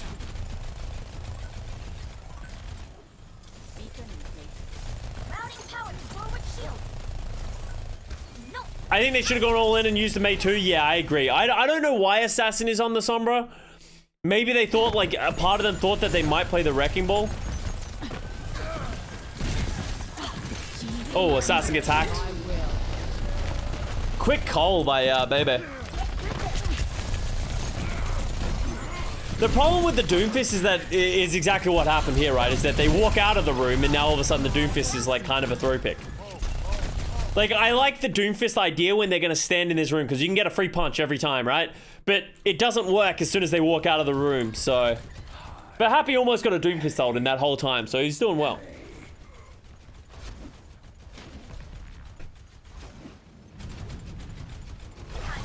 Who's better, Myeonbong or Bebe? I think Myeonbong, but I feel like I don't rate Bebe anywhere near as much as other people do. I haven't really been a big fan of Bebe. Oh, good EMP. That's a big EMP. Don't get greedy. Just kill Dreamer. Yeah, you call it a day. So why not Pharah? Because Pharah you need to go Mercy, and you don't want to give up the Brig. Like, as much as... I think the Pharah Mercy is the right call. I think you are right. But I think it's more swaps than the Outlaws want to play. Plus the Jake Mercy, like, I think they're trying to avoid that. If they don't have to play it.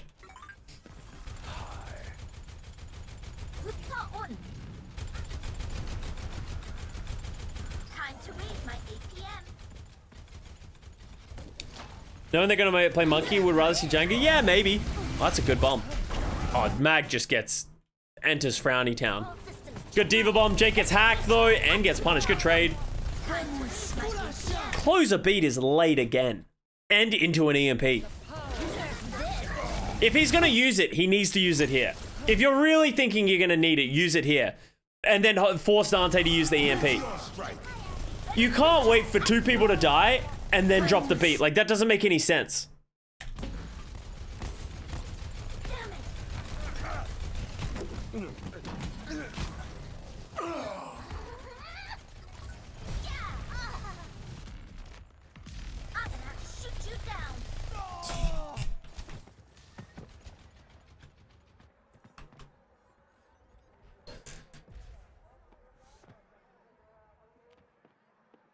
Junkrat?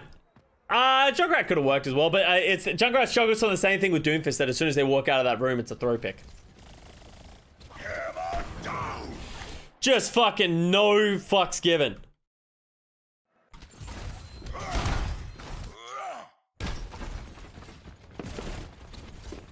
Just fucking send it. The problem with just sending it is I don't think anyone on the Washington Justice also expected it. The bomb lands in the bubble. This has honestly been a pretty terrible fight by the Justice so far. Good ult by Decay. If like Fury wasn't ready to protect this either. Right? So it's like, it feels like this whole set of ultimates from the Justice were very uncoordinated. Like, Fury's just not even on the same page. Like, that's obviously not called. If Fury had a little bit of Matrix for him, he would have lived.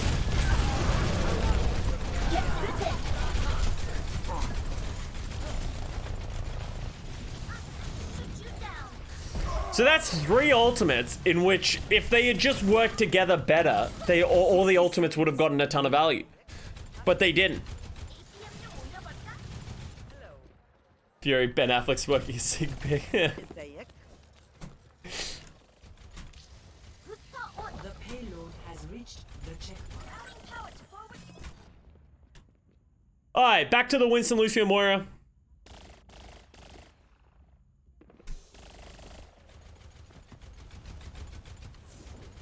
Gale the Mahal. Routing turret, forward barrier. Boosters engaged.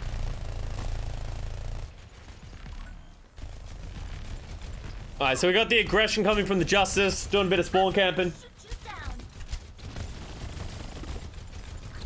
Jake needs healing. Dude, Jake just didn't get healed for so long.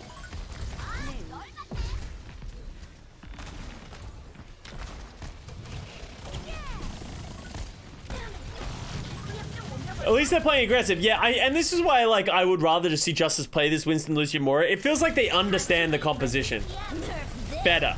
Like, it seems like they understand the win conditions. And this is kind of why it's a noob comp, because it's a pretty easy win condition. Just fucking run at them. Just dive. Just go. Try and get ults, use the ultimates, don't sack support ults, and just win.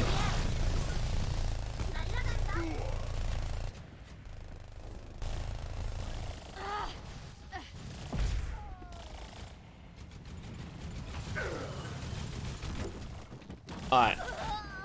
Let me leave you with some Dante Sombra. I need to get some water. I'm gonna get a coffee real quick while this goes. But I don't want to pause. So BRB 1 second. Tell me how Dante does. Ahlan. Hello. Move up at my position.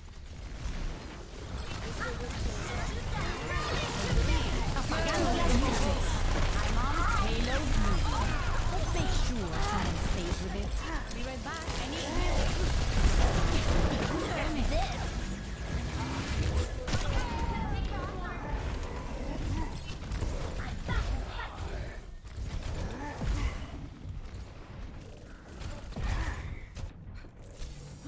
Didn't see that coming. ازيك؟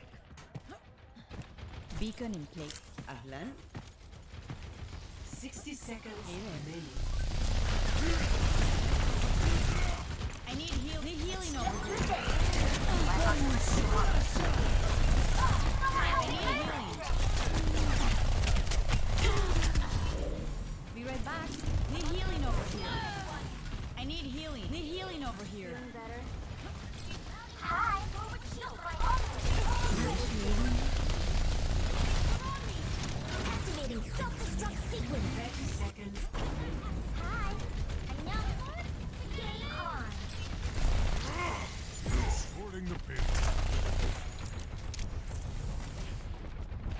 Beacon in place. Apagando las luces.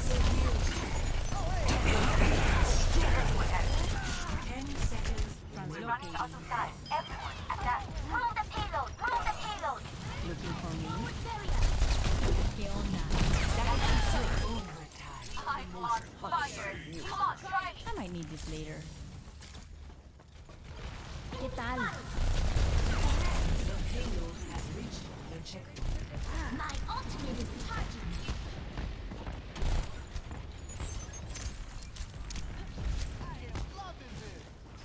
Need healing over here. My ultimate is gone. Apagando las luces. Ahorita regreso. I need healing.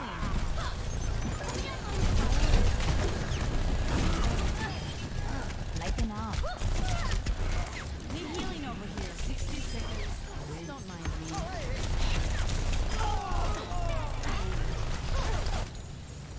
Hello there. Hello. Be right back.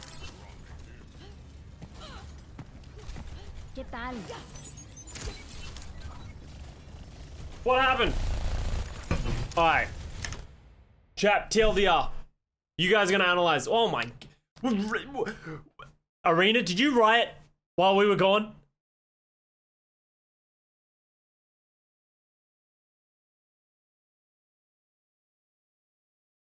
Dante EMPs were big. 2 5-man EMPs and died to a bomb. Classic Dante. Dante unlucky. Aye, sweet. I've seen this before, so I think. I'll leave for 2 seconds and you guys riot. Alright, good rally. 30 seconds. Oh, nice sleep by Crimzo. Feel powerful, and I'm not even angry. Dreamer.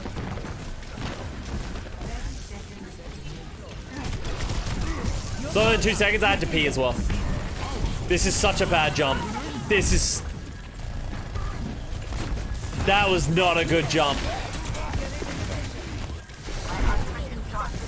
What is happening? Everyone's just fucking throwing ults. 10 seconds. Apagando las luces. Oh, happy.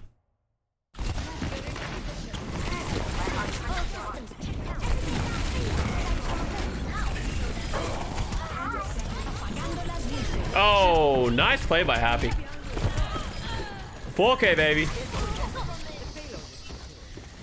Team overtime. Be right back. The payload is pushing its destination. Woo, Outlaws finish the map. What was the Jake quote again? What's the exact Jake quote? You're going home. Attackers incoming. You're going home now.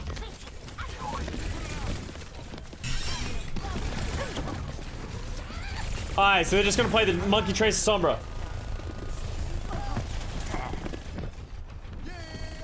You're going home soon, get ready.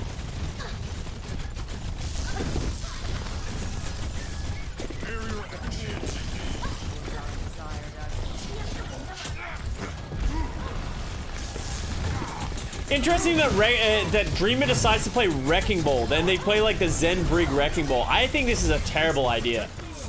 I think it is so hard to keep a Zen Brig alive because this map is all about controlling high grounds, right? Hello there. But with a Zen Brig, it can be quite difficult. Maybe they're playing for the second point because it is quite good on the second point, but I just don't think it's very good on this map in general.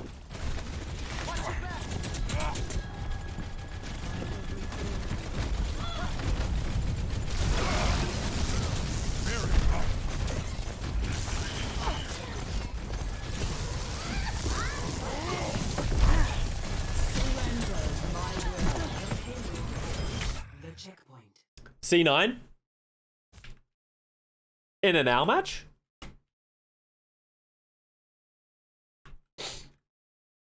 Especially seeing as Crimzo pops the trance as well. Honestly, in my opinion, this was the beginning of the end. Like, this was like the moment that it like tipped, you know? Crimzo uses the Transcendence and they C9 the first point.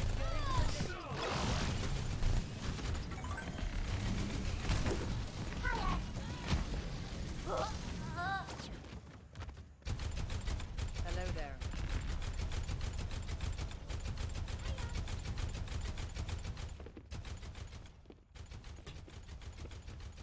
Alright, let's see how they do it.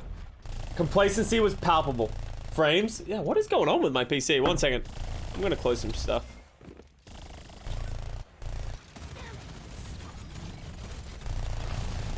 I don't really have a lot to close if I'm being honest. Actually, what is this? Oh yeah, no, nothing to close. Alright. Baby gets Dante. How does Baby get Dante? So I was trying to fix the frames. Hopefully it's not too bad, guys. I'm sorry. I think it might just be the replay viewers just fucking with my computer. Oh, it gets hacked. Good manual hack on a Dante. Piggy goes down as well. That's just a free fight.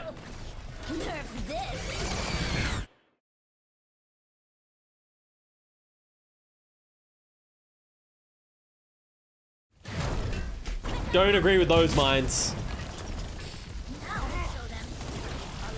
Repair the damage. And oh yeah, I was gonna say Jake is too aggressive. Yeah, I think them being too aggressive, they fought like they only get one fight, right? Where the card's where it is, they're only gonna get one fight. This is way better for the Justice than it is the Outlaws. Jake gets forced to use his rally before it even really has that ramp up time, and his team is fully back. Like his Diva and his Bull are not back. Diva and I don't know. His Diva's not back yet. And then Dante sort of forced to use his rally. Closer gets the beat off. Crimzo gets stuck. Like, the momentum is heavily switching. Everything that could go wrong for the Outlaws is going wrong right now. They need to just reset. Always leave yourself a back.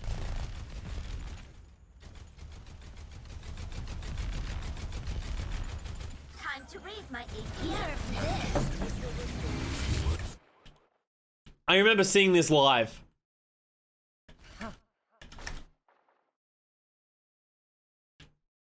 Did that blow up inside the bubble or outside the bubble? And where was Mag in the grand scheme of things? I don't have the answer to that question. But Mag's alive.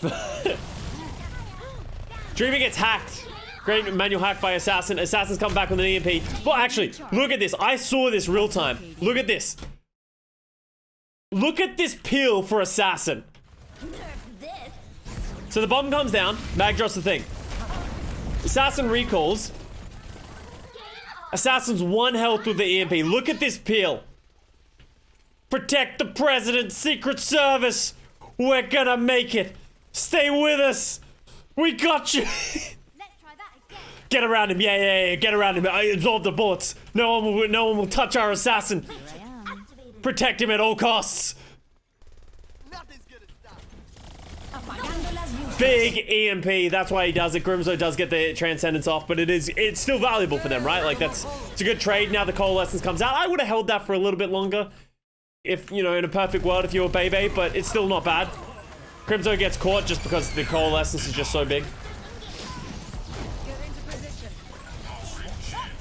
Mag gets stuck, but like it's not a high value stick. And that is a problem that exists with, like, when you're a Tracer and you're playing against the Outlaws comp, you always try and stick the Zen or the Brig, right? That makes sense. Well, with Justice, it's very hard to stick anyone from the Justice, so you're really just attaching pulse bombs to tanks at that point, right? And that's not very valuable. Good Diva Bomb just clears the point, and boom! Another cap by the Washington Justice. What happened to Django? What do you mean? They just decided not to plan. They thought Dreamer was the best way forward. And I feel like it is not our place to judge that decision because we have no idea what's going on. As I said, this feels like the San Francisco shock copium, that we had earlier in the year. Oh my god. FD God and Nero, so trash. The new guys coming in. I don't like them, okay? They're the worst. That's the reason we're losing. Let's just put all of our blame on them. I feel like that's what's happening with Dreamer. Dreamer didn't have a great game, but he should not be the scapegoat of this entire series. And if they're going to play Dreamer, they're going to play Dreamer. You got to hold the whole Houston Outlaws accountable. for that as well. Dropping a lot of frames. All right, 1 second. I'm gonna try and video low, apply. Hopefully that helps. 100 low, apply. Hopefully that stops dropping frames. I do need to do a reset, but that doesn't work. Alright, EMP. And like even here, like the EMP is pretty good. It's not great though. It isolates mag, but the rest of the team stays alive. Decay does kind of pound. But yeah, they just don't get value out of that EMP for the most part. They're still going to lose that fight. You drop frames when it's paused? I don't know. I got nothing for you. How did Dante die? I assume he threw in his translocator. Let's have a look.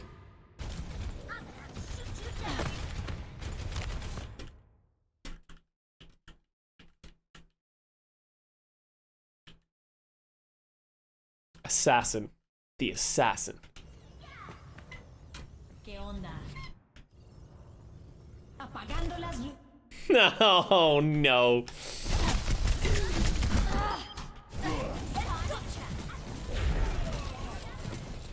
Assassinated. You've been assassinated. All series he found his translocators, yeah. Good play. It's really good play. 4SZJ, thank you very much for the prime sub.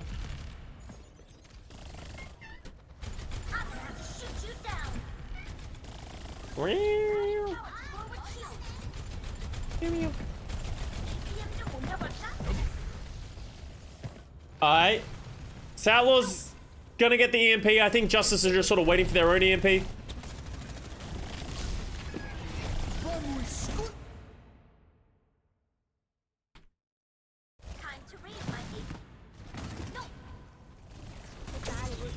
I think they're just using it aggressively because they can.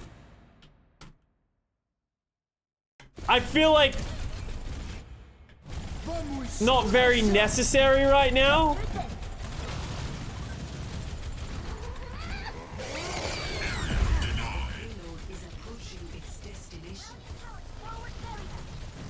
Yeah, I don't really like that beat. Jake rally comes out very late on the other hand, but I think that's a good rally. Like, I think he holds it quite well. Gives his team enough team. Crimson will get up to a Transcendence. Dante should get to another EMP.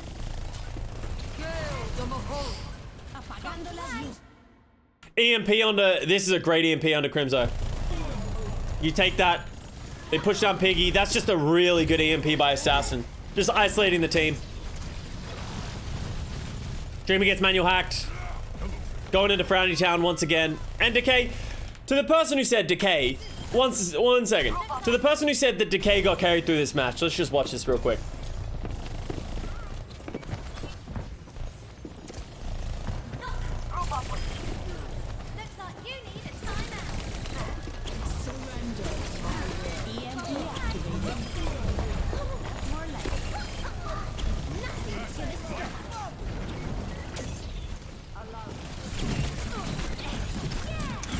That was nasty.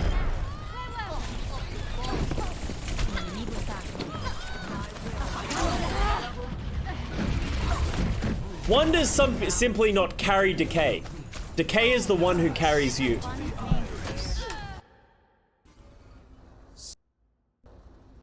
Hey, Bo. No one's accused me of that. Hey, buddy. Ready for battle. 5, 4, 3, 2. When are you doing Philly against Soul? Probably in the future. In the next color, like, I'm gonna do them slowly throughout the week, like probably one a day. Maybe tomorrow. Okay, so the Outlaws are gonna play the Echo Sombra with the Anna Brig with the Winston. Justice is gonna play the Brawl once again. Decay gets slept here by Crimson, right? 2, 1. Attackers incoming. Oh, they hurt him. That was quite poorly done by Decay. Why was he so late to this TP? 4, 3, 2, 1. Attackers incoming. from the Stop shadows. the payload. Don't like that.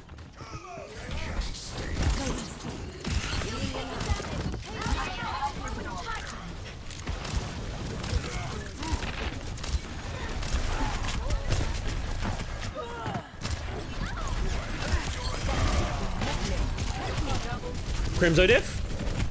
Get into position. That was pretty well played by Crimzo. Time to raise my APM. 30 seconds remaining. Decay got carried. Okay, no, that's you.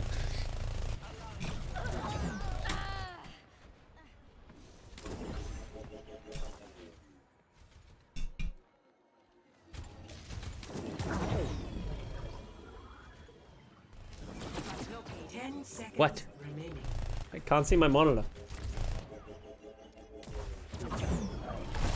Alright. Let's get the POV.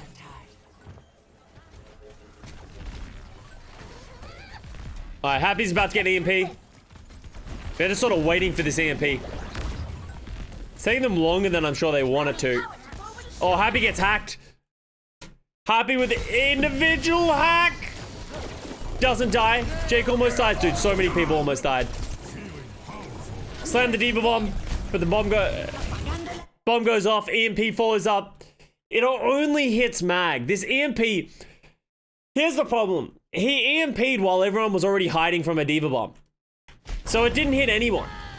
It, like, theoretically, you're like, well, if everyone's standing behind a shield and I EMP, everyone will die. But everyone wasn't standing behind the shield. Everyone was hiding. So the EMP actually gets, like, negative value. So they don't get anything from their EMP and their Diva Bomb. And then the survivability of the Justice is just too good. Great EMP. Diva Bomb is not great from Fury, but the beat comes through. Survivability. This is what is ridiculous, right? The Outlaws kind of dropped the spaghetti, right? But then the Justice dropped the spaghetti even better. And then we have Decay coming in with the sickest Death Blossom known to man. This is gonna kill 9. Straight up, it's gonna kill 9. There's no defense matrix. There's nothing going on. It's gonna kill everybody.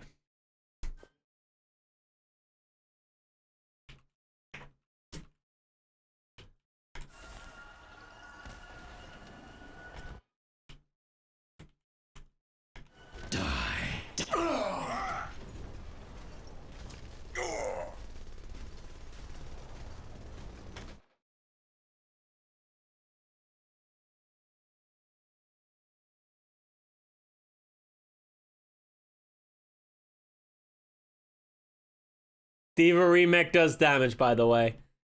What a joke. So clutch from Dante. Big plays.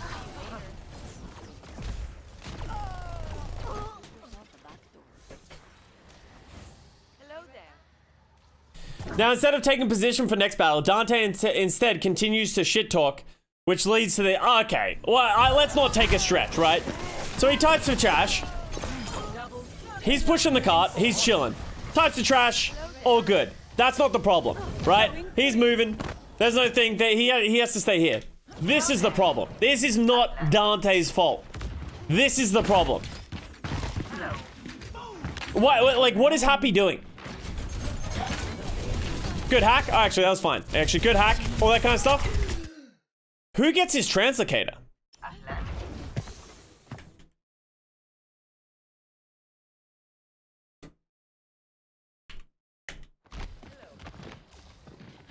Wait.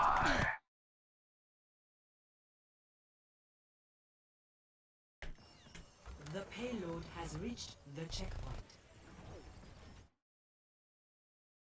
Wait, that's his translocator. Happy, where's your translocator?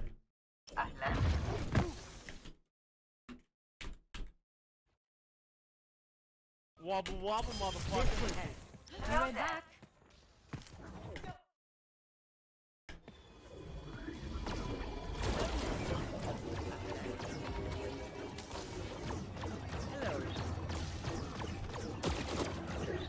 The payload has reached the checkpoint. Does the gate break it? Oh, does Assassin get it? Oh, he does see it. No fucking way. The payload has reached the checkpoint.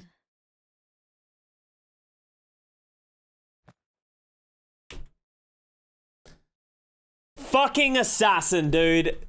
Assassin strikes again. Oh my god. That is the beginning of the end.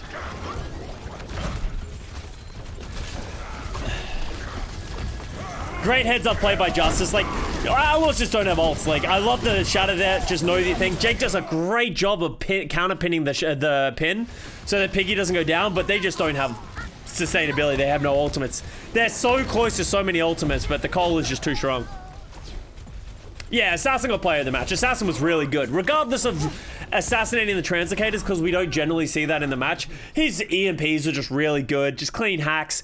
He's the one who punished Dreamer. Like, a lot of people, like, as you said, Dreamer didn't have a good series. Assassin legitimately bullied Dreamer the entire series. 5, 4, 3, 2, 1. Attackers incoming.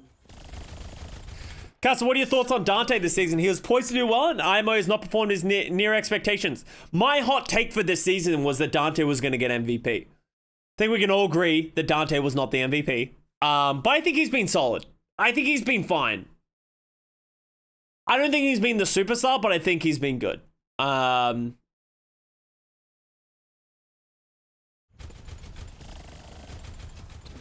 J-Lo K.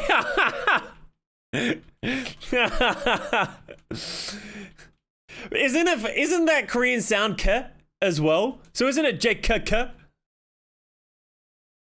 Isn't that what Danny said?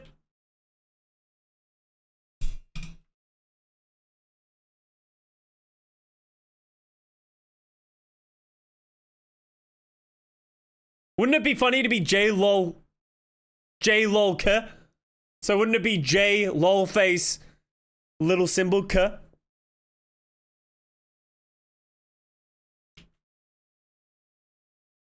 Like, what about, yeah, like J, lol.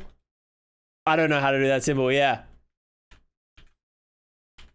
Oh god, I almost fucking pasted my fucking stream key in there. Yeah, you guys got it. You guys got it. Perfect.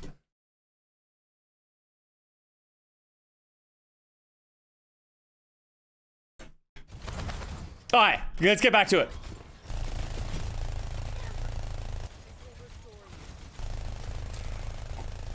Why is your stream key on your copyboard? Because I use 2 different Twitch channels. So when I launched up this morning, I needed to put my stream key in. I haven't copied anything since. Crimzo gets decay. Let's have a look at this.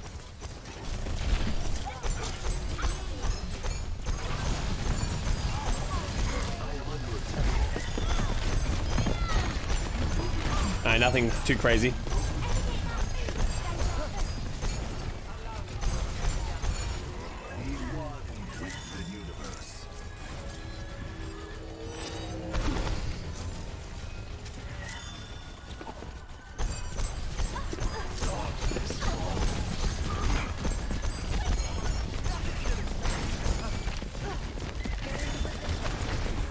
Alright.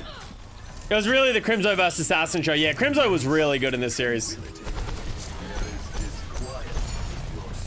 Bebe's gonna get to a Cole though, and this is gonna be a problem for the Outlaws. Because Dante's just not there yet. Is Dante gonna get there? No, he had to go back. Oh no! They lose Dante at the wrong time. Good eat by Fury. And yeah, Crimso's just dead at that point, right?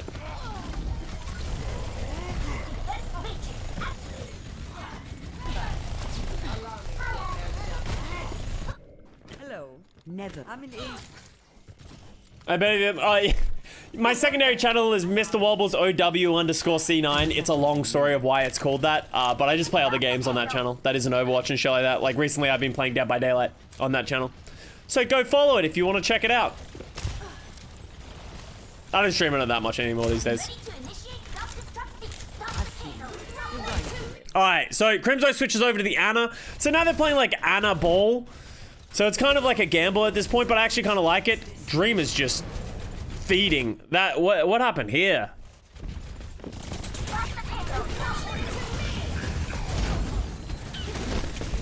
He just got so greedy. He just didn't have adaptive. Time to read my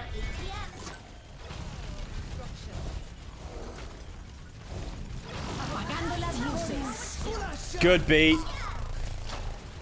We didn't say that many times this series, but that was a great beat by Closer. Being ready for that EMP. The payload has reached the checkpoint. Adaptation field? Adaptive shields is what the, I think the Wrecking Ball thing is. This could have been a draw. Dreamer comes in, gets hacked, mine's down. Rough. Victory. Fuck this door. That's fair. Alright, on to Busan. Ready for battle.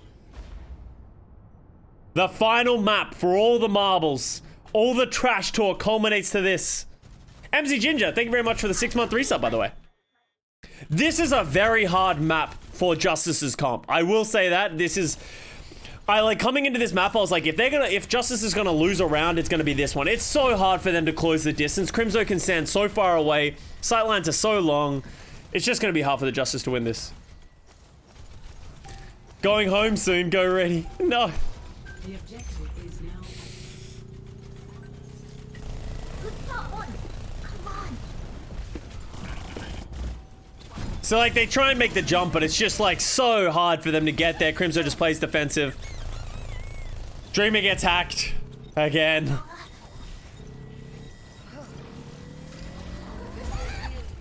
Defense matrix at routing power to forward shields. Boosters engaged. Get good there. Come on.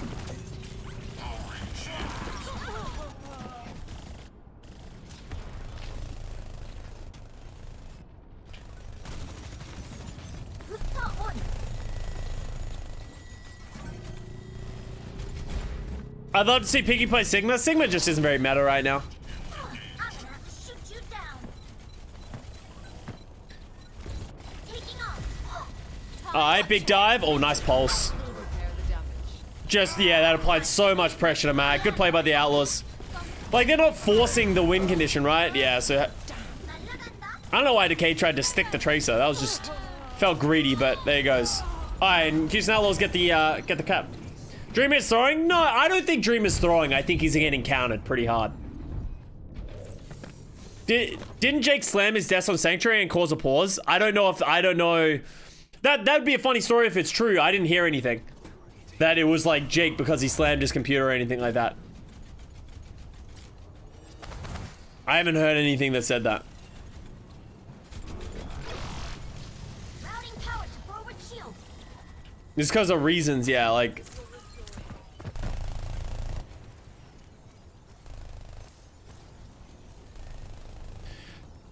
It's crazy how Houston won the non-ball dependent map, Mecha Base, and lost the 2 ball dependent maps. I disagree with that. I think this is a really good ball map, especially with the Zen Brig, while I think Winston is better on the other 2 maps. Because, like, the biggest issue with Winston here, right, is, like, look at how they have to run around, right? They're gonna, like, run so far through the open, and then Crimzo can just run away. Crimzo and Jake can just run away. Run, run, run, run, run, run, run. They have to use a lot of resources to close the distance. Like, that costs them 3 ultimates to sort of get into that fight and punish Crimzo.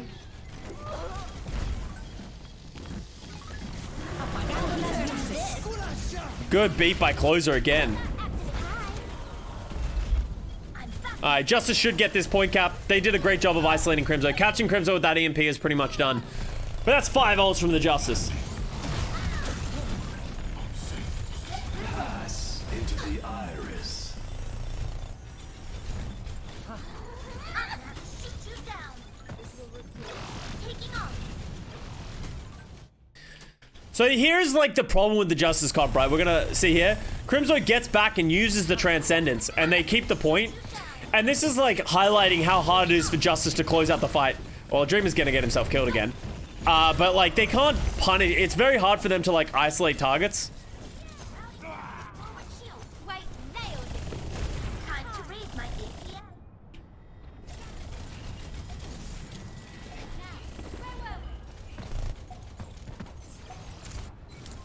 John Spector on Twitter, yeah. Like I know how it works. Like the system exists that if the server recognizes that anybody has disconnected, it will automatically pause. I don't know what triggered the game to automatically pause, but I don't believe it was Jake slamming the desk. I haven't heard anything that creates that story. 5 ults for Outlaws? Yeah, and that's just like, remember, Justice killed Crimzo at the beginning of this and got like 2 or 3 kills at the beginning of this. Crimzo just comes back, uses a Transcendence, but Justice couldn't close out the fight. And I think it's just because the Outlaws are able to stay so spread and Justice aren't able to like use that death ball to their advantage. Let's watch this, by the way. This is very funny.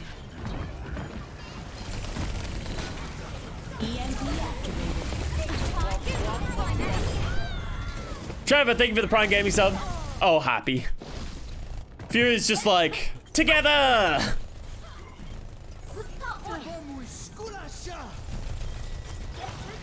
Pretty good beat by Closer. Keeping the Justice in it for that little bit longer, but they just don't have the legs. Pass into the iris. Crimzo gets another Transcendence, and they get the rally. Assassin's EMP is gonna do, oh, nothing, that's for sure.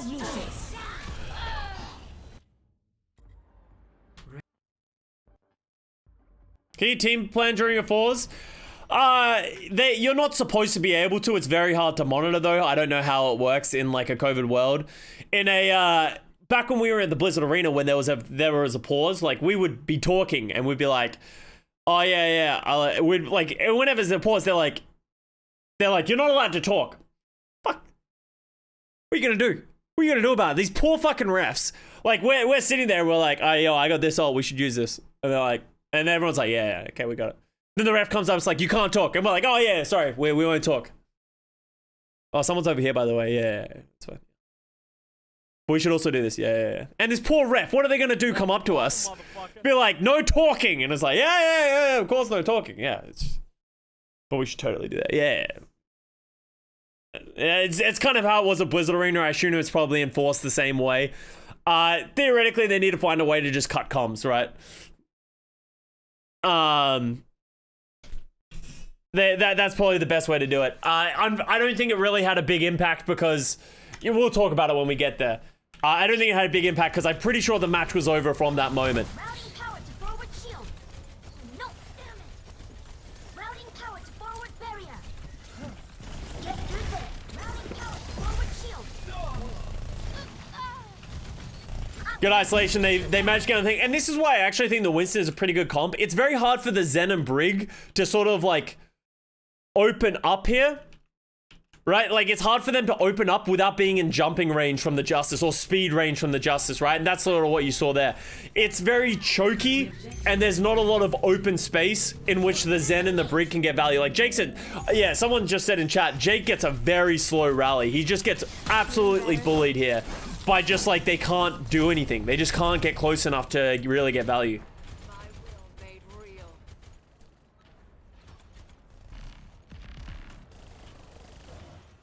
Do you think players get any shit for shit talking? Only from fans. Our fans might be the most sensitive fans in all of esports. Just everyone wants more spice, but then as soon as anyone throws spice, like Jake wasn't even that disrespectful. It was just banter. Like it was just trying to get in their heads. But then already people are like, you deserve that for the terrible trash talk. It's like, it's just trash talk, like in the middle of a game. And you know what I respect the most out of all of it? Is that Jake and Dante are doing it in the middle of a game. I respect that. They have skin in the game. They have everything to lose if they lose. And that's what happened, right? The Outlaws have everything to lose. It's better than getting to the end of a match and then winning and then talking trash. Talk trash before or during a game. Don't do it after. That's just good. It was just good bants.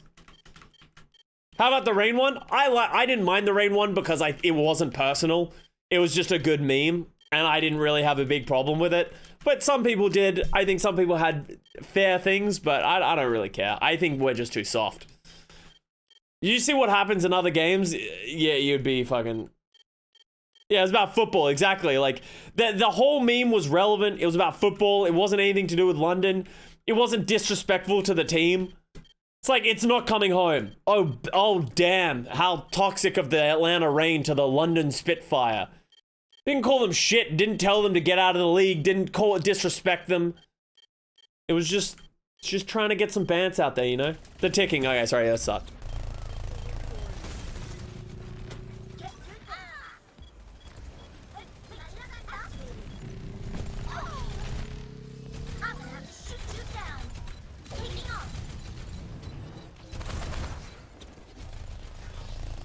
Allow me to repair the damage.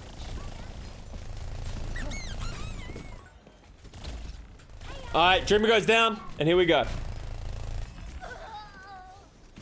Get into Game position. on. But I think they boomed themselves, yeah, and I think it came back to bite Outlaws, right? Like, they probably added more pressure themselves. Like, it is what it is. It's just good bans. It's just the way it is.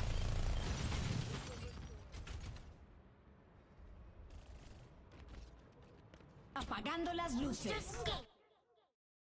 Assassin just murders Crimzo. So here we go. Jake's at, by the way, we're 50% into the game. Jake's at 30% ult charge. That's how little the backline has been able to get done. This isn't even against Jake, right? It's just like the way it... It's just he can't do anything. He's just getting bullied by the dive of the Justice. And I love how much initiative the Justice are taking.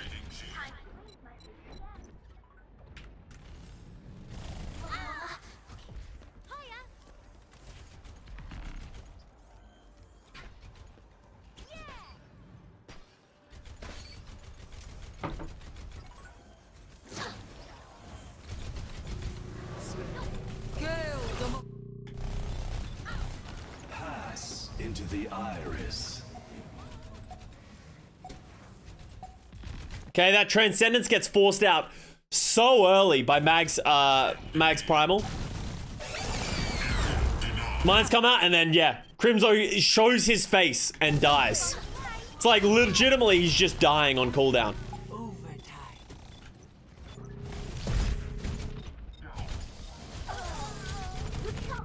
Alright, Outlaws are gonna get the point, but that cost them a lot. What was that Transcendence, EMP, Mines, Pulse Bomb?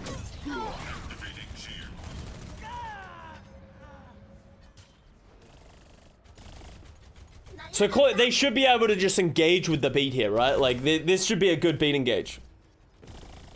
Who do you think will be the first team to get knocked out will be? If I'm taking a stab, because obviously two teams get knocked out at the same time, because I think there's a double losers bracket, right? So I think it's going to be two teams are going to get knocked out first, like the two teams that are going to come 7/8. I think it's going to be Washington Justice and Philly.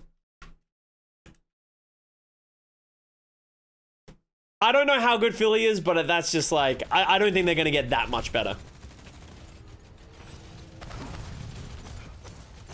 Unless one of these teams just is really bad in the playoff meta. But we just don't know, right? I think that's the safest thing. Oh, we got a Translocator kill once again by Assassin here. Yeah, Atlanta Rain is also another one without Pelican, right? Potentially without Pelican. Dante's Translocator gets done. Look at this coordination. Like, Justice are just fucking on it now. They're playing so well as a unit. They catch Dante. They know that they're not going to be able to get hacked. They can just walk forward. Yeah, just beat engage. I think that was probably a little early on the beat engage. Like, it would have been nice to have it for that counter bomb, but good communication to, like, not do that. They turn back on Piggy. This is a nice bomb by Fury. That just forces their positioning. They're just fucked. Assassin just playing prop hunt. I like that. Prop hunt. Oh man, I gotta play prop hunt again. That was such a fun game. Cole's up.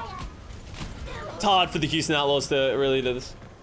Dreadful bomb placement. It made sense why he threw the bomb this way, because he thought the Justice were gonna follow onto the backline, but the Justice actually slowed down and turned back on him, so it made sense. He just got like that is sort of screwed in the opposite direction. Alright. 1-1 map 5. What happened to Pelican? He got a collapsed lung, and he had to get surgery for a collapsed lung. So he's fine now. He had the surgery. He's fine now. But there are rumors that he will not be able to travel due to like flight bans. Like, after having surgery, you're not supposed to fly for a certain amount of time. The objective. I don't know if that's still true. So I think that the first that we heard of that was a couple of weeks ago. Brad confirmed it? Yeah, so Brad confirmed it a couple of weeks ago, so that's sort of where we're at. We're just assuming Pelican's not going to play. So maybe Atlanta's also in trouble. We don't know.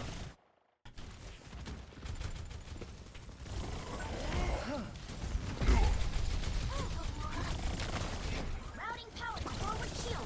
Custa on. Alright, so we got the Wrecking Ball. The Winston is just better here. Once again, this is another point in which the Justice are able to close distance with rooms and get into the backline. Like, you can see Crimso's, like, let's show Crimso Pov. You can see Crimso struggling to find angles because he doesn't want to get too close and open himself up. So he's just really struggling to get that space. Pelican is a fighter's bird now. Oh, no. Defend the objective. Unless the doctor changes his mind. It's not really a mind thing. Maybe he'll get cleared. Like, maybe after a month respite, he'll get cleared by the doctor. Maybe they can get an exception. Who knows? Maybe, you never know. We just don't know. Like, we don't have the information. Don't take this the wrong way, but what Brad says on Reddit 3 weeks ago, I don't think is a reliable source heading into the playoffs. You know? So, we'll never know.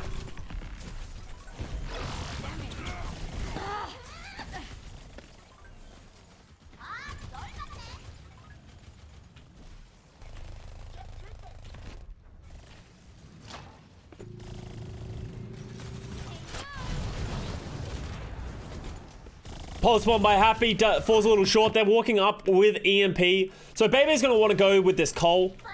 But they're going to have defensive ultimates.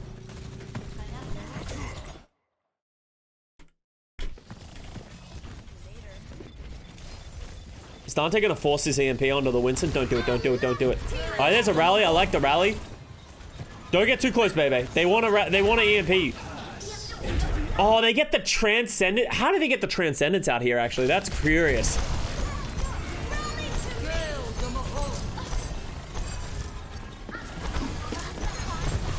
Oh, big play by Assassin. Fakes out Crimso. So now they've used both their defenses at the same time.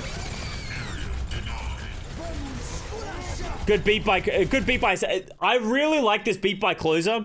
Because this beat is like a bait. Like, so they're potentially losing the fight. They're fine. The beat tips it heavily in their favor. This forces Dante to be like, well, now I have to EMP. He's used the beat. He gets forced to use the beat into both tanks. And that's just not good enough. You know what I mean? Like, it gets the Winston, but then all of a sudden, Assassin comes back with his EMP. They don't have defensive ults anymore. Like, I actually really like that play. I think Justice played this fight, like, perfectly. You could not ask for a better look from this.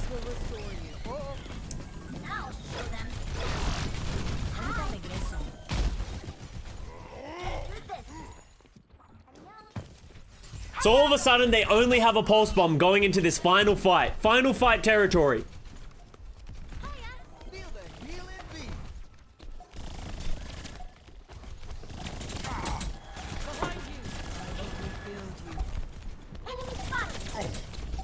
Get into position. Double kill.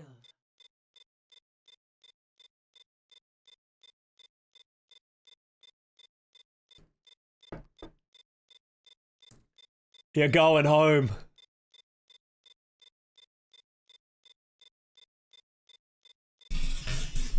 This was like the worst pause I've seen in Overwatch League history, because it's like, it's such a knife in the gut.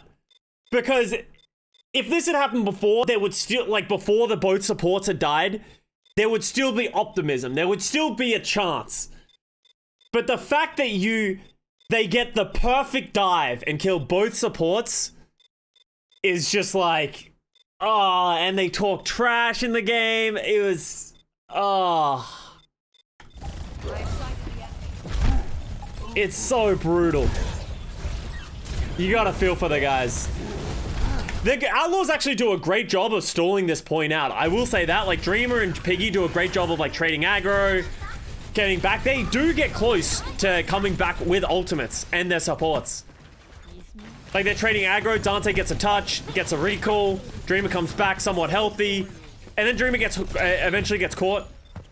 But their supports are back now. If they get to, like, the EMP or the Transcendence, they can win. But this pulse bomb is just brutal. Yeah, the mag shushing them. Yeah.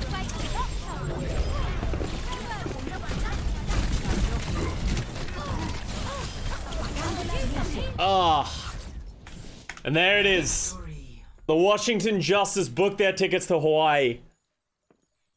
And the Houston Outlaws, the woes continue.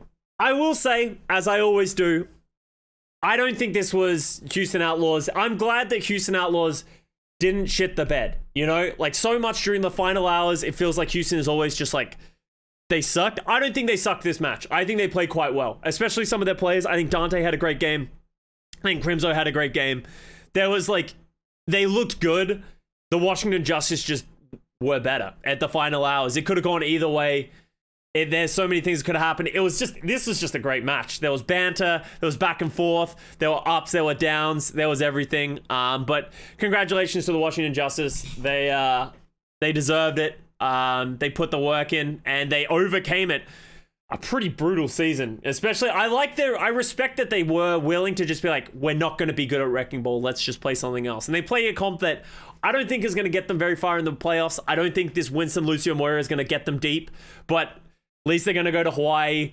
Maybe they can get a couple of wins under their belt, finish off the season somewhat strong. So props to them. It would have been nice to see the Houston Outlaws in the playoffs. I think they deserve to be there. I think they're at the same caliber as some of the other teams there, like Philly, Washington, all that kind of stuff. But yeah, that's it. I hope you guys enjoyed the review. It was a good one. I will be doing some of the other reviews over the course of this week. I think the next one's probably going to be Philly vs. Seoul. We'll watch that tomorrow. So thank you very much for watching. I hope you guys enjoyed it, and I will see you guys next time.